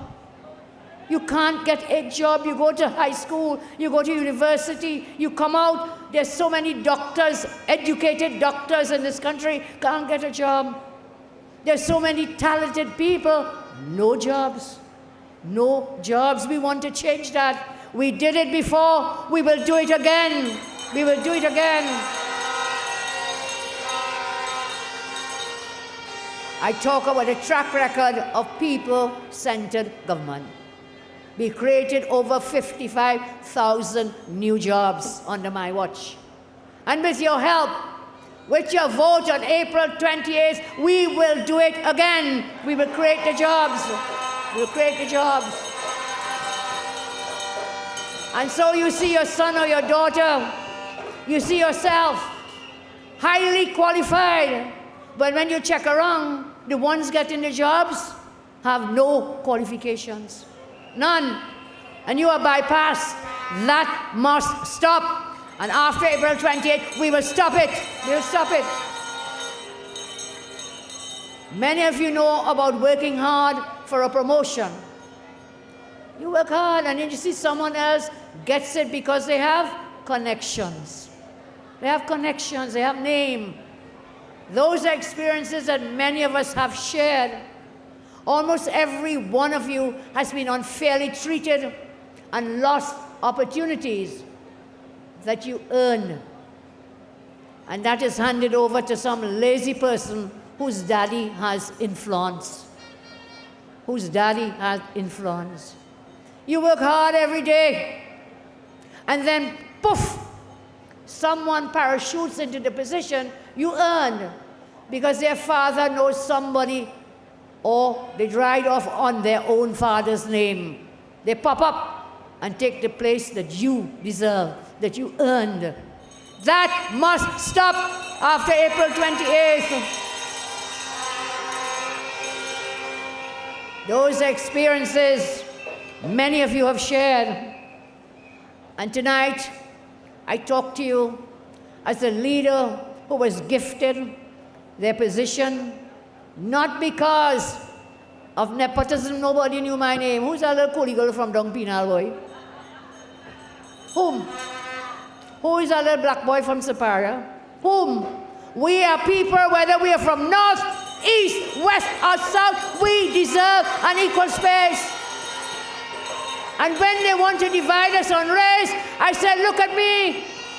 Whether you're red, whether you're blue, green, yellow, if you cut me and you cut yourself, it is the same red blood flowing in our veins. It is the same. We are all of the human race, regardless of where we come from, regardless of what we look like. We belong to the divine race the human race. So I know you will want to hear me say some things of what we will do as we go forward. We are providing policies and plans. I asked you to compare the plans and policies of the UNC to the lack of plans from the PNM and the PNM finance pop-up parties. Remember, those people are there being financed by the PNM to do what? To try to split your votes. This year, this election, on April 28th, do not waste your vote. Do not spoil your vote. Cast your X next to the COP candidate, next to the Love Movement candidate, next to the UNC candidate and the PP candidates. Let us together go forward as a coalition of interest to rescue Trinidad and Tobago. So compare the plans. You will see that everybody wins with the UNC plans. Your leader will have to make decisions on your behalf, and it will not be decisions that some would like, because my decisions and those of my colleagues will be for the 99% of people in this country. That is where we lie. That is what we will do. That is where we come to you to ask you for your vote on the 28th, so that we can breathe again after April 28th. Cast your X next to the rising sun. As Mr. Jeremy did, my brother John did, I ask you a question. Which leader do you believe will serve you and serve the people after the 28th? Which leader? Let's hear you. Talk to me. I'm your sister. I'm your daughter. Talk to me. I will do it. I will do it. Talk to me. When you go to vote, consider the UNC plans, the policies, consider issues, consider what the UNC is willing to do that our opponents cannot do, they won't do for you. They had 10 years. Oh, good Lord, man. Leroy, 10 years they're there. They make all the promises, did not keep one. You think they come in after the 28th to keep any foolish promise they're making on the platform? Do you believe that they will keep any of those promises they're making? No, no. No. They really think the people of TNT are fools. They really think that. To make the same promises 10 years ago, right down to now.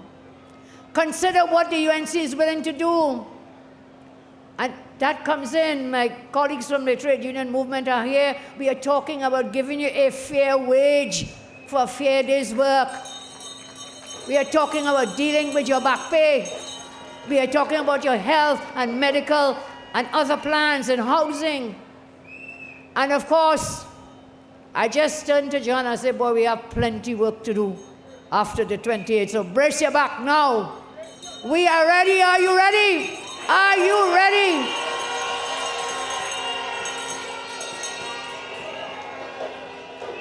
Brace your back. We are ready. Consider the differences, backgrounds, experiences, abilities, personalities of all your leadership choices. And I know that you will always keep God in your thoughts. And on April 20th, you will make the right decision. You will make the right decision. Professor Cudjoe put in his column on Sunday about his choice. Do you agree for Professor Cudjoe's choice, which is the UNC and the coalition of interests? Do you agree with John Jeremy's choice? Do you agree with Roche's choice?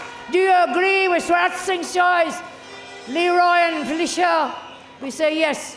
Above all UNC members and friends, do you agree with Kamla's choice? And that is, put your X next to the rising sun for every candidate, every single candidate. You will see, as I said, only a leader who has walked the same roads as you, can understand your feelings, your pains, and ambitions, and make decisions in your best interest. Only a leader who has shared your life and your experiences can love you and your children how you should be loved and taken care of. So on election day, vote for a party and parties who value you and your children. In this election, vote for a party which values you and your children. Vote for UNC. Vote for our coalition partners. This election, you are voting to defend victims of home invasions and crime. You are voting to prevent victims from suffering from depression, from anxiety and fear. You are voting to prevent broken marriages and broken families. You are voting to prevent suicides and bullying. You are voting to make sure your children are not scared for life, for the rest of their life. This election is the turning point. John used the word juncture, junction, where we are on a junction tonight. And we are on a junction, and we must take the road that leads us into light, into safety, and into security. And that road is only one way. It is a road that leads to the UNC and our coalition partners. This election is a turning point, where we sink or float, where we sail or drown as a people. This election, as I say, is a turning point when we decide to choose light over darkness. This election is where we can stand together, united, focused, strong, bold, and confident. I say,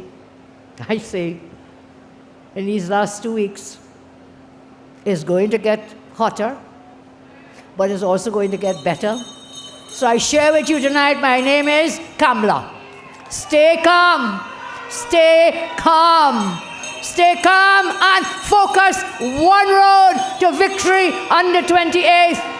Vote the UNC and vote the coalition partners together with us.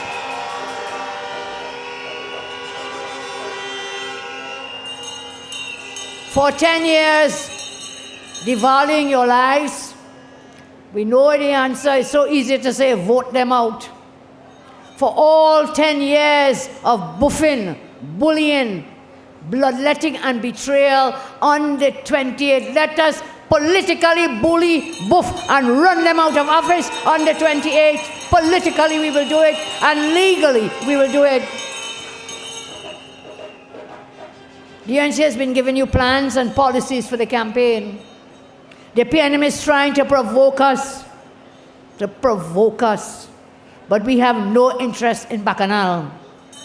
Our interest is in improving the lives of the people of TNT. I want to tell you some of these policies. I ask you to listen and consider. I support stand your ground laws. The PNM does not support stand your ground laws, but the UNC supports stand your ground laws. They don't care, because when they're driving, security in the front, security in the back, security on the side, all around them, their families, and they're all protected. They don't want stand your ground laws because they are standing their ground to keep you down and to oppress you. The UNC will bring in stand your ground laws. I support easy access to legal firearms for law-abiding citizens. I ask all these brave men here tonight, brave and the big and the bad and the strong, and you have a home invasion and somebody is there beating your daughter and raping your wife, what will you do? You have to have legal firearms to protect your family.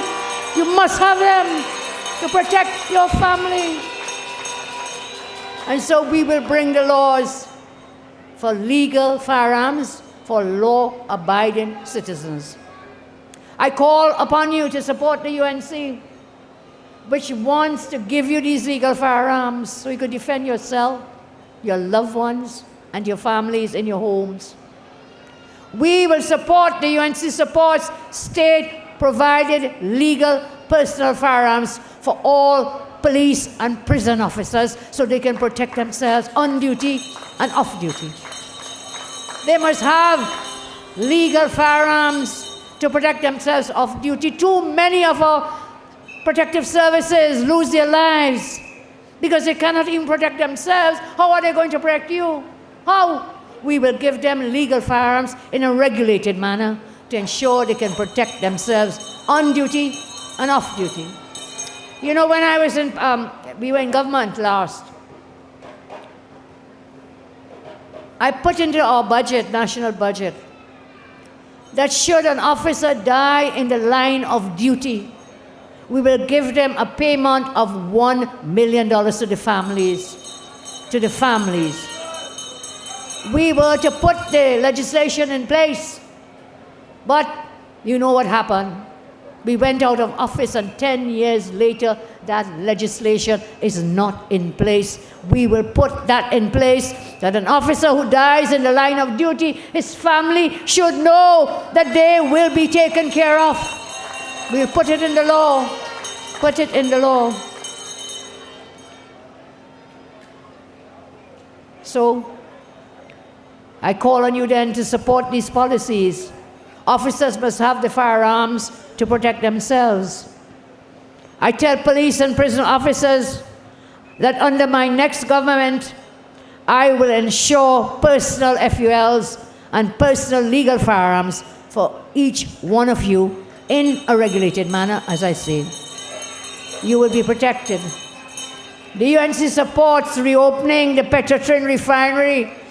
The UNC supports the reopening of the Petrotrin refinery.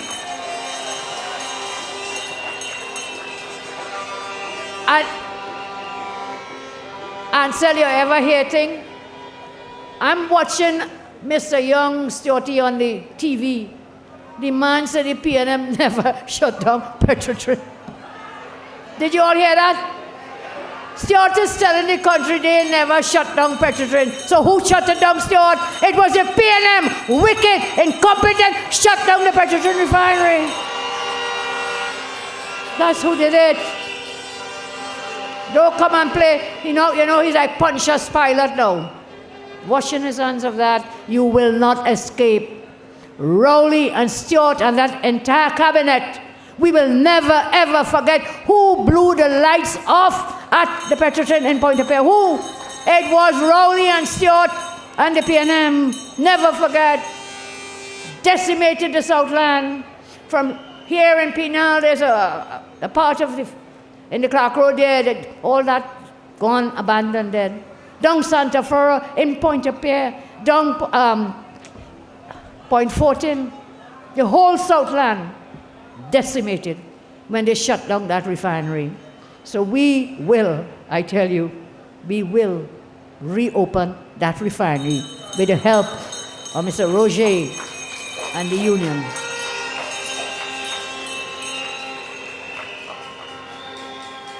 We support the laying of the Clico report in Parliament after you elect us, because the PNM is now trying to sell the Clico assets to friends and financiers before the election. I'm warning you, do not sell out the Clico assets before election. You already sell out Trinity Mall. Do not do it on the eve of an election. And we will lay the full Clico report in Parliament. PNMs have refused to lay that report. We will do it. I tell you, we support no VAT on about 7,000 food items. No VAT. Food items. We did it before, and we will do it again. Did it before. We did not bankrupt the country.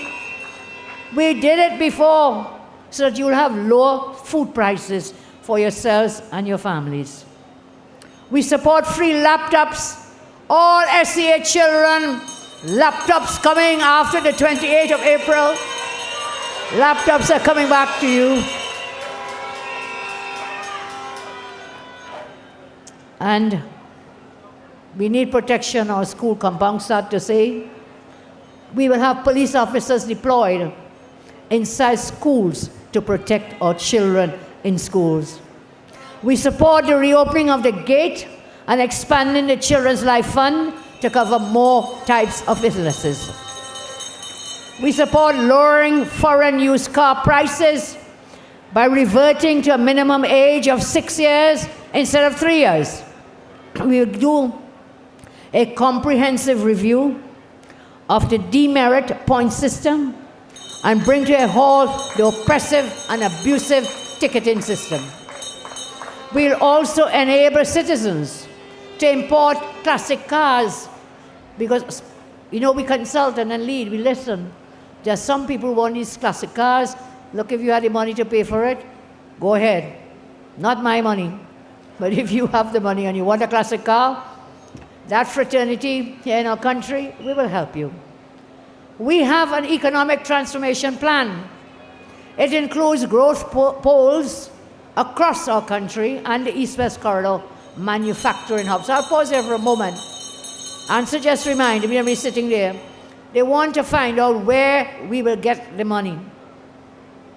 They say we're putting all these lovely plans, but you know why they ask that? For two reasons. I'll give you one. Because they know they empty the treasury and pack their bags and run away. First, why are they asking where we'll get the money? You heard the other speakers, Munilal and others here, telling you how they squandered money because they did not have priorities in spending. The last time I spoke, I think we were in Cuba. Over $17 billion wasted when that money could have been used to pay workers fair wages. And look, I say, never fear, Kamla is here. We will find that money. We will find it. We will find that money. We'll find it. They spent $530 billion. $530 billion. Over $500 billion. That is more than any other government has ever spent in the history of our country. So where did that money go? Where did it go? Because right here, a stone's throw away from where I stand, two massive schools, almost completed by the time we left office in 2015, in bush and vine and overgrown. They didn't build schools. We built over 106 schools in the length and breadth of the country. Every nook and cranny, we built schools. So where did that money go? Not to build schools, not to build police stations, not to pay workers. Where did it go? And very soon, I tell you, God don't sleep. Only God wears pajamas sometimes. And after the 28th, we will find out where they squandered the money of the people of Trinidad and Tobago. We'll find out and we will tell you. I'm telling you, there will be money to pay workers. This government has money for everything except to pay workers. As I said, they spend the $530 billion. They're complaining now about paying workers $7 billion in back pay, but you spent $500 billion.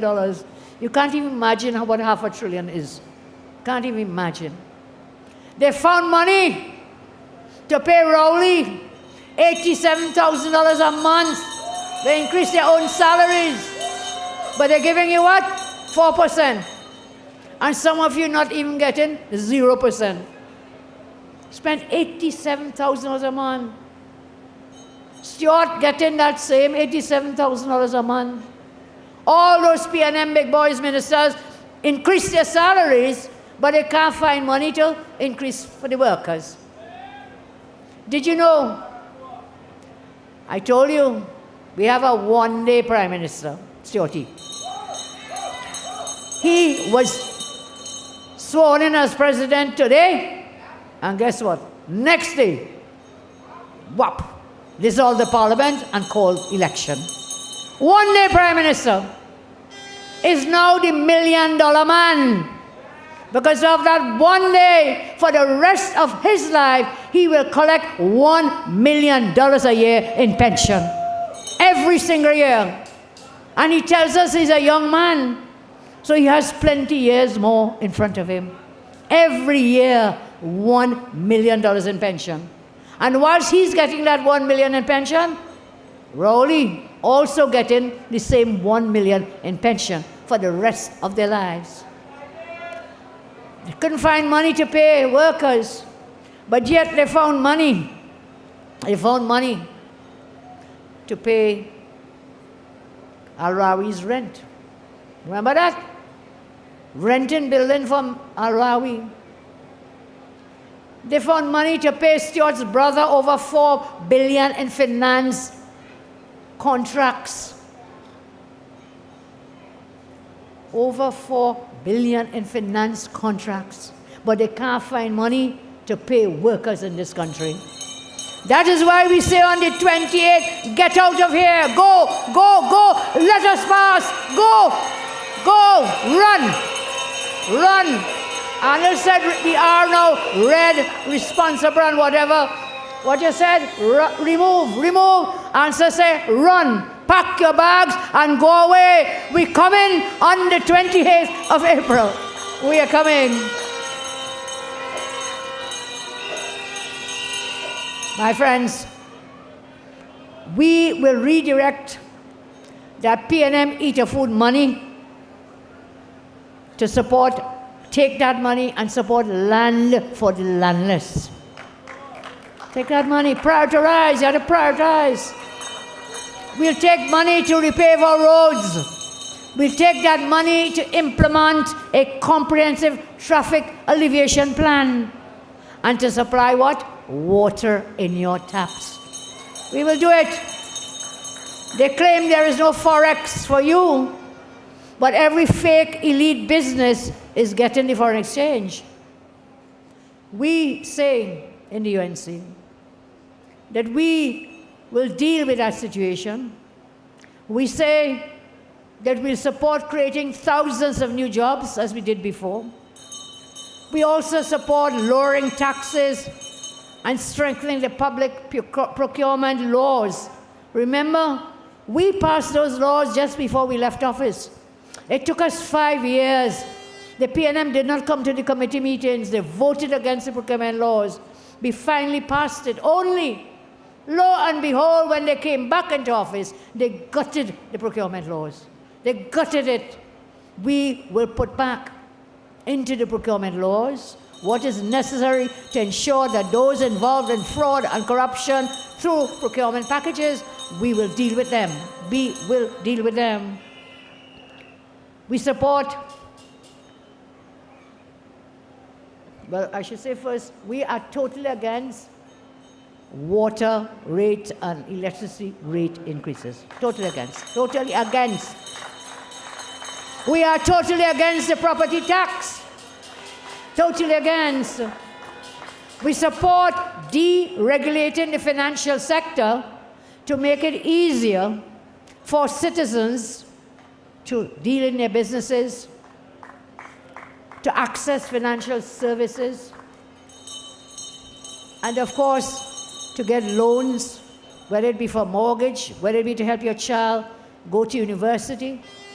We will make that easier. We support making quality housing more affordable and more accessible to all people, to all. We have 2 and 3 generations of people, families, living in the same house, same apartment, sleeping on floor, because the price of land and houses totally out of reach to so many. We will bring back the Land for Landless program. We will bring back the Land for Landless program. And we will create systems for making affordable housing available to as many as we can. So I'm saying the others have devalued you for 10 years. 10 long years. And now when you come to this crucial date, I tell you, I know many will vote for the UNC because that government devalued you, as I say, for 10 years. They devalued you by letting gangsters extort your businesses, to force you out of your apartments, to force you out of your homes. Some had them forcing your sons to join gangs at gunpoint. That's what they allowed to happen. They devalued you and your families by making you and your children live under self-imposed curfew. You're afraid to go out, you're staying home, that's a curfew. They're boasting about the SOE and no curfew. Well, this whole country went into curfew mode under this PNM government because you're afraid. They devalued you by letting gangsters disrespect your parents. They devalued you by allowing your wives and daughters to be raped and beaten by criminals, in some cases to be murdered by criminals. We will not forget. We will not forget, I warn you. We will find them and we will run them out of town. We will find them. They devalued your income with high food prices, high fuel prices, high rents, high land prices, high house prices, property tax, inheritance tax, and increased water, electricity rates. That's how they made your income, whatever little you had, worth even far less, because everything else went up. Everything else went up. They devalued you when they did nothing while your homes and crops were flooded. They did nothing while criminals came to steal your property, to steal your crops. They devalued workers with this. I am not an obscene person, so I will not say the word. But they devalued you with this foolish 4% insult and forced workers to choose between keeping jobs. Remember that? It's job or job. You had to choose between the job, the vaccine, and your job. A total false dilemma for anyone to have made. And now we are seeing all the reports about the vaccines and the after effects of those vaccines. They devalued you when they refused to fire Hines, first of all. He's the sleeping beauty in the parliament. Forever sleeping. We had to dub him now, Sleeping Beauty Hines. Sleeping Beauty. They devalued you and your feelings and your thoughts and your ideas when they refused to fire Diyal Singh. We had so many of our babies dying in a hospital, man. A place where you should be safe.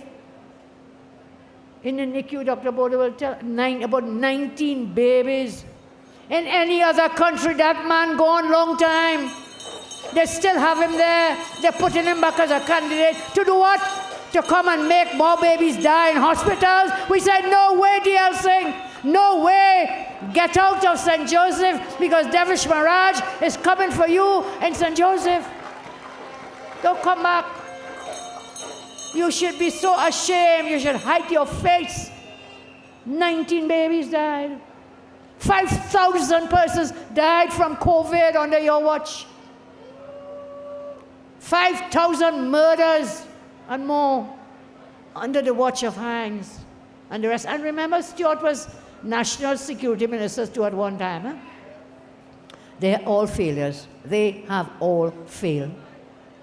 I said they devalued you with recusals, rentals, coal pot. Remember the coal pot, man? I know my mother had a roti shop in Superior. And the preferred way of cooking was coal pot. And the coal pots really make a very nice meal. So when you agree, you can get a little smoke and what, very, very nice. But this is the man telling you ride a bicycle. The coal pot man said ride bicycle. He said don't eat macaroni pie on Sunday. That's what they want to do. They feel you're stupid, devaluing you.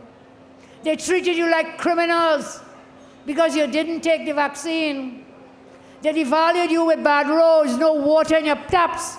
high traffic fines, unfair demerit point system. They devalued you. You have to watch it that way. Don't stand up and cuss. I always tell you, don't tote, vote. Don't tote feelings. Come out and vote. Come out. They devalued Simeon Daniel, Antonio Francois, Kevin Kyle Spring, Andrea Barrett, Ashanti Riley, Adria Lalan, Jomel Modest, Ezekiel Paria, Peter Ken children, and so many more we can name. Devalued them, just wiped out, snuffed out in their innocence as young children. They were murdered, these children, not protected by the state. But the same security services, remember, they could find, they get back in no time at all a stolen cell phone of a minister's son. You remember that? Minister's son phone, somebody thief it. They could find that in rapid time. They devalued all our children when they cut the gate, when they cut the laptop, when they cut the scholarships, textbooks, school transport, school feeding, everything cut. Devalued you when they did nothing about school bullying. Nothing. I saw the Minister of Education, who is going back as a candidate, I don't know why, Minister Dolly Gadsby, on TV, saw her talking about, well, it's not only school had to deal with bullying, but first it's happening in the schools, deal with it in the schools first. What did you do for 10 years? We lost lives, young children, because of bullying. Gadsby, madam, telling us now, hey, don't worry, we'll deal with bullying. Why you didn't deal with it for 10 years before we lost so many of our own children? Why? They can't answer the whys at all, but they could quick to peel back every distraction in the world.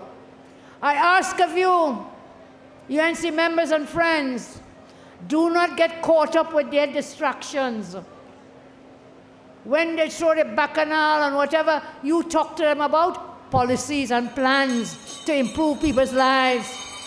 Don't go down into that rabbit hole. They want to put us off track, put us into the rabbit hole, which is where they are. That's where they are. And we must not go down that rabbit hole with them. We stick to our plans, our policies to help people. And then they devalue us, everybody, bad road, no water, all these other things. They devalued all of us, man, woman, and child in this country. They did nothing, as I said, about the school bullying. When you send your children to school, they're bullied every day relentlessly. The PNM did nothing to stop it. You see your child go from a happy, bubbly child, and you see a child becoming, reclusive and terrified to go to school. That is a devaluation of your child's life. You feel the pain as a parent to see what has become of your child, crying out for help, and they do nothing. Nowhere in public commentary for the last 10 years, from government reps, business chambers, pseudo-intellectuals and eat-a-food elites, has any of the PNM devaluation of average citizens been called out. Not one of them. No business chamber had anything to say when these children were slaughtered. When children are bullied, they had nothing to say. So don't come now to tell Kamla and the UNC and our friends what to do, because you lost your voice. The eat-a-food people lost their voices for 10 years. Bring back the voices of the real people of this country. Hear their cries, they're crying out for help. They want help, and we will give that help. We will deliver it. We will.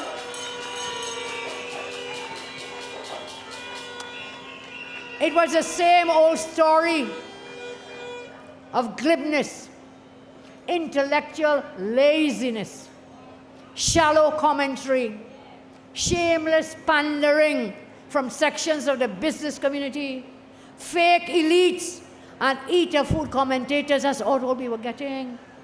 That's why you had to thank a man like Selwyn Kujoli, brave man. He come out and he called the spade, and he called it what it was as was happening. We have to thank Ansel Roger, we have to thank Leroy and Felicia.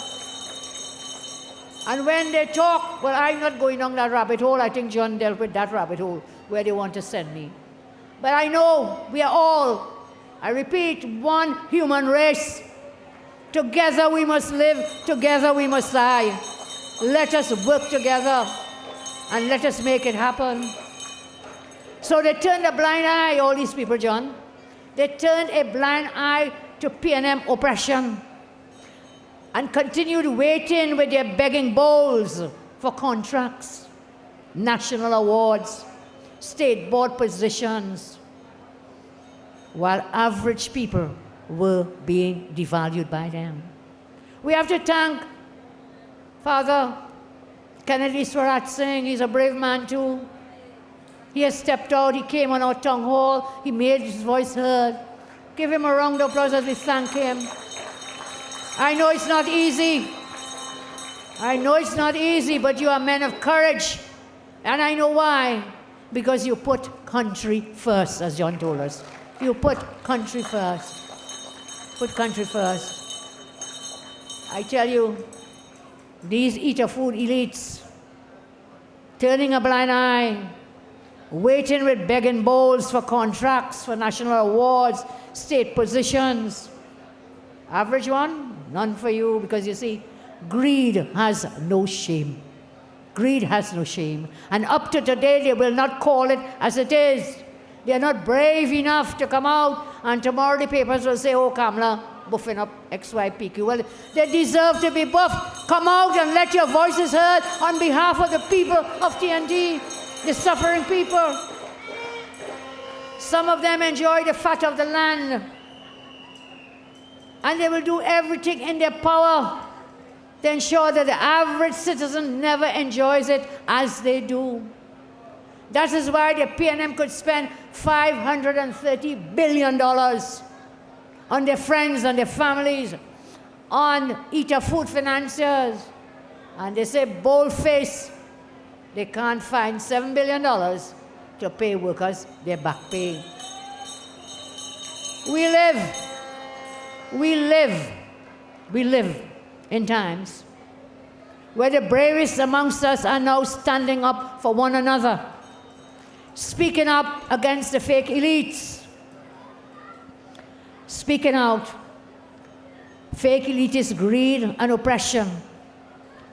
They are now lobbying for the rights of the differently abled, the abused, the people suffering in silence, and those wanting a better life for themselves and their children right here in TNT. The voices are coming out. They're joining with us. We are joining with them. This government and their PNM finance pop-up parties like to talk about patriotism when it suits their agenda.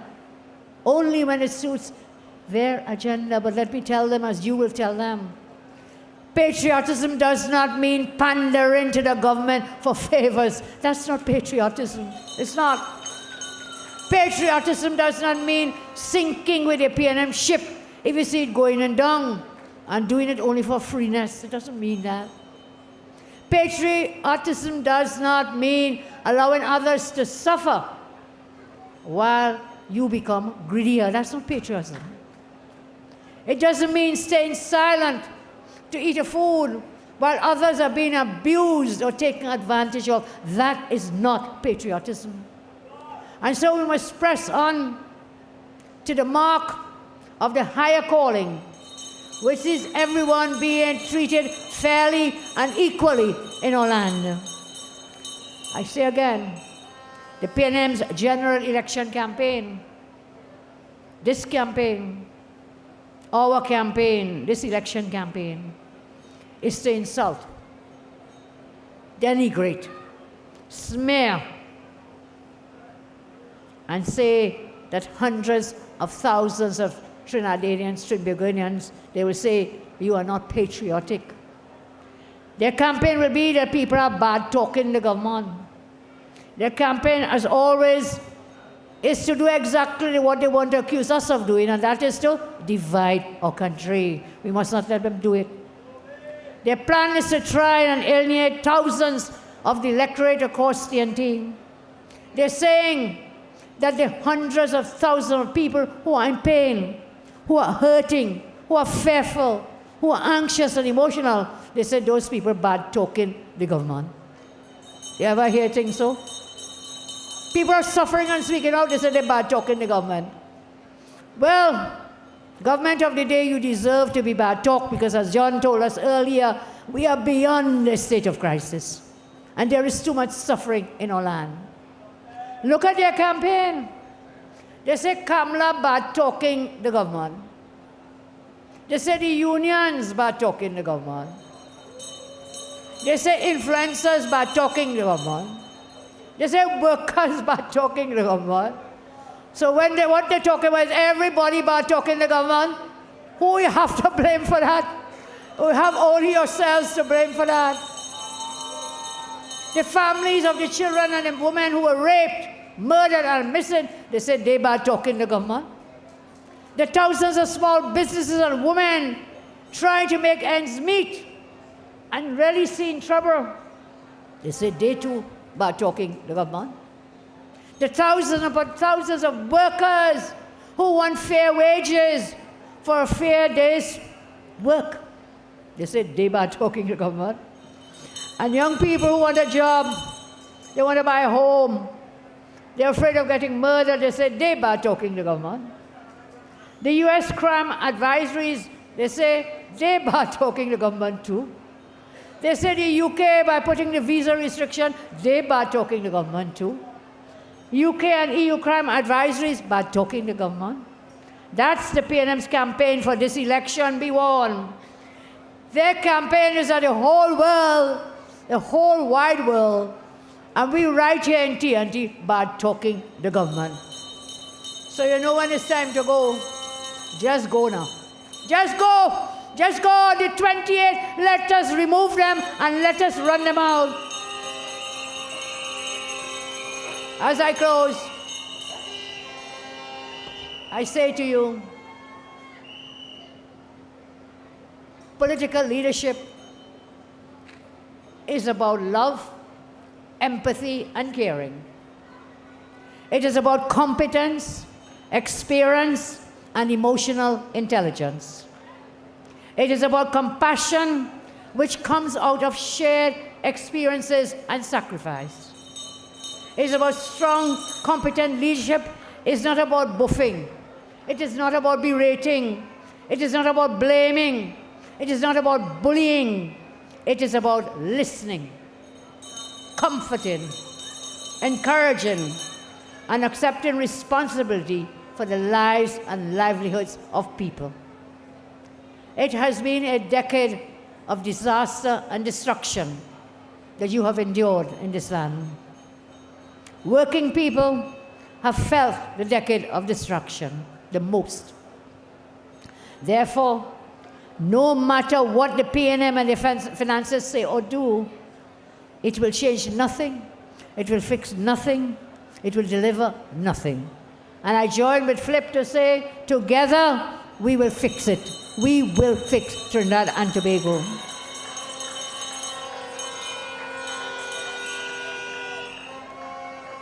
The real people of this country, they know the UNC cares. They know our coalition partners that they care to. They know UNC cares. And they know that Kamla cares. This government will hear the voices of the 99% on election day. We are going to riot with our voting fingers on April 28 on election day. April 28 will be the day we say a no to this bully government.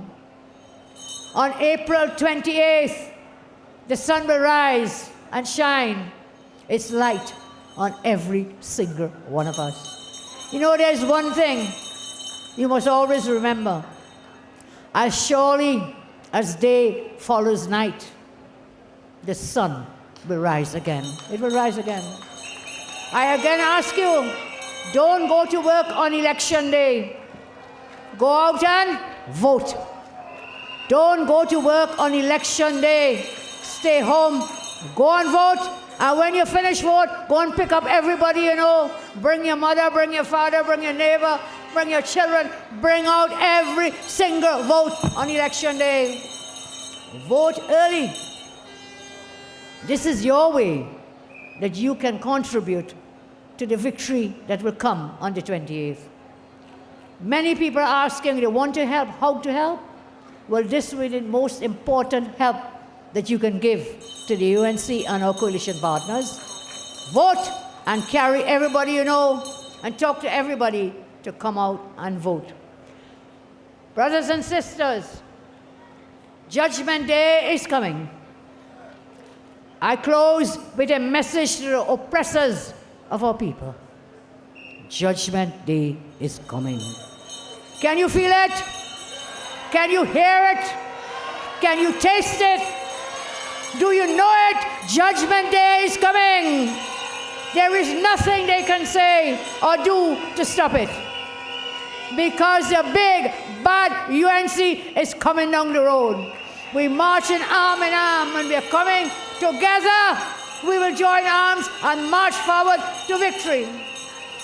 Together, we will share that victory. But more important, together, we will fix TNT and rescue TNT for all, every single body. And you know why? Because when the UNC wins, everybody wins. I say you have had leaders before me. You will have leaders after me. But guess what? You know what? You will never ever have a leader who loves you as much as I do. May God bless you. May God continue to bless each and every one of you. I thank you very much. Go brave. Go safe. Thank you. God bless. When UNC wins, everybody wins. When UNC wins, Trinidad wins. Everybody wins. Make some noise! Kamla, Persad-Bissessar, the next Prime Minister. All candidates, please come up. All members. Former Attorney General, come up, please. Ansel Roger. Mr. Yes, come up. DJ, play some tunes. Only don't go nowhere. We have an icon coming to perform for you after the photo op. Please don't go anywhere. Culture is next. Everybody wins. Tell your neighbor, tell your friend, now is the time to rise and shine. When UNC wins, everybody wins. When UNC wins, Trinidad wins. Everybody wins. Everybody wins.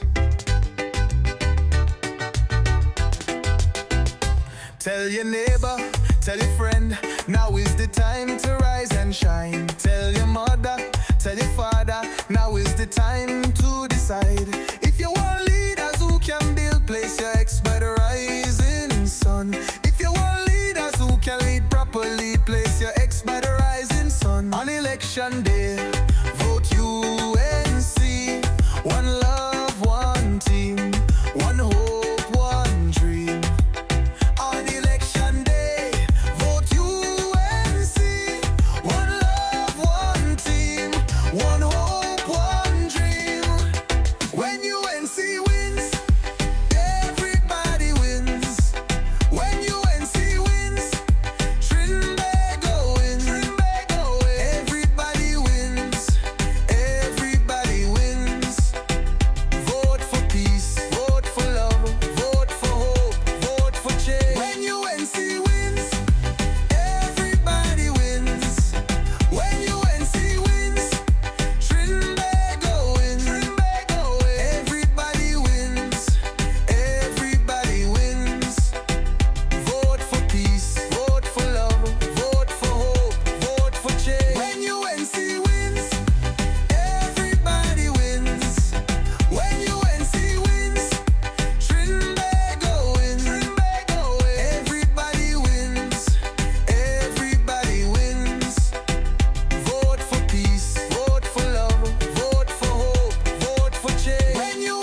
Tell your neighbor, tell your friend, now is the time to rise and shine. Tell your mother,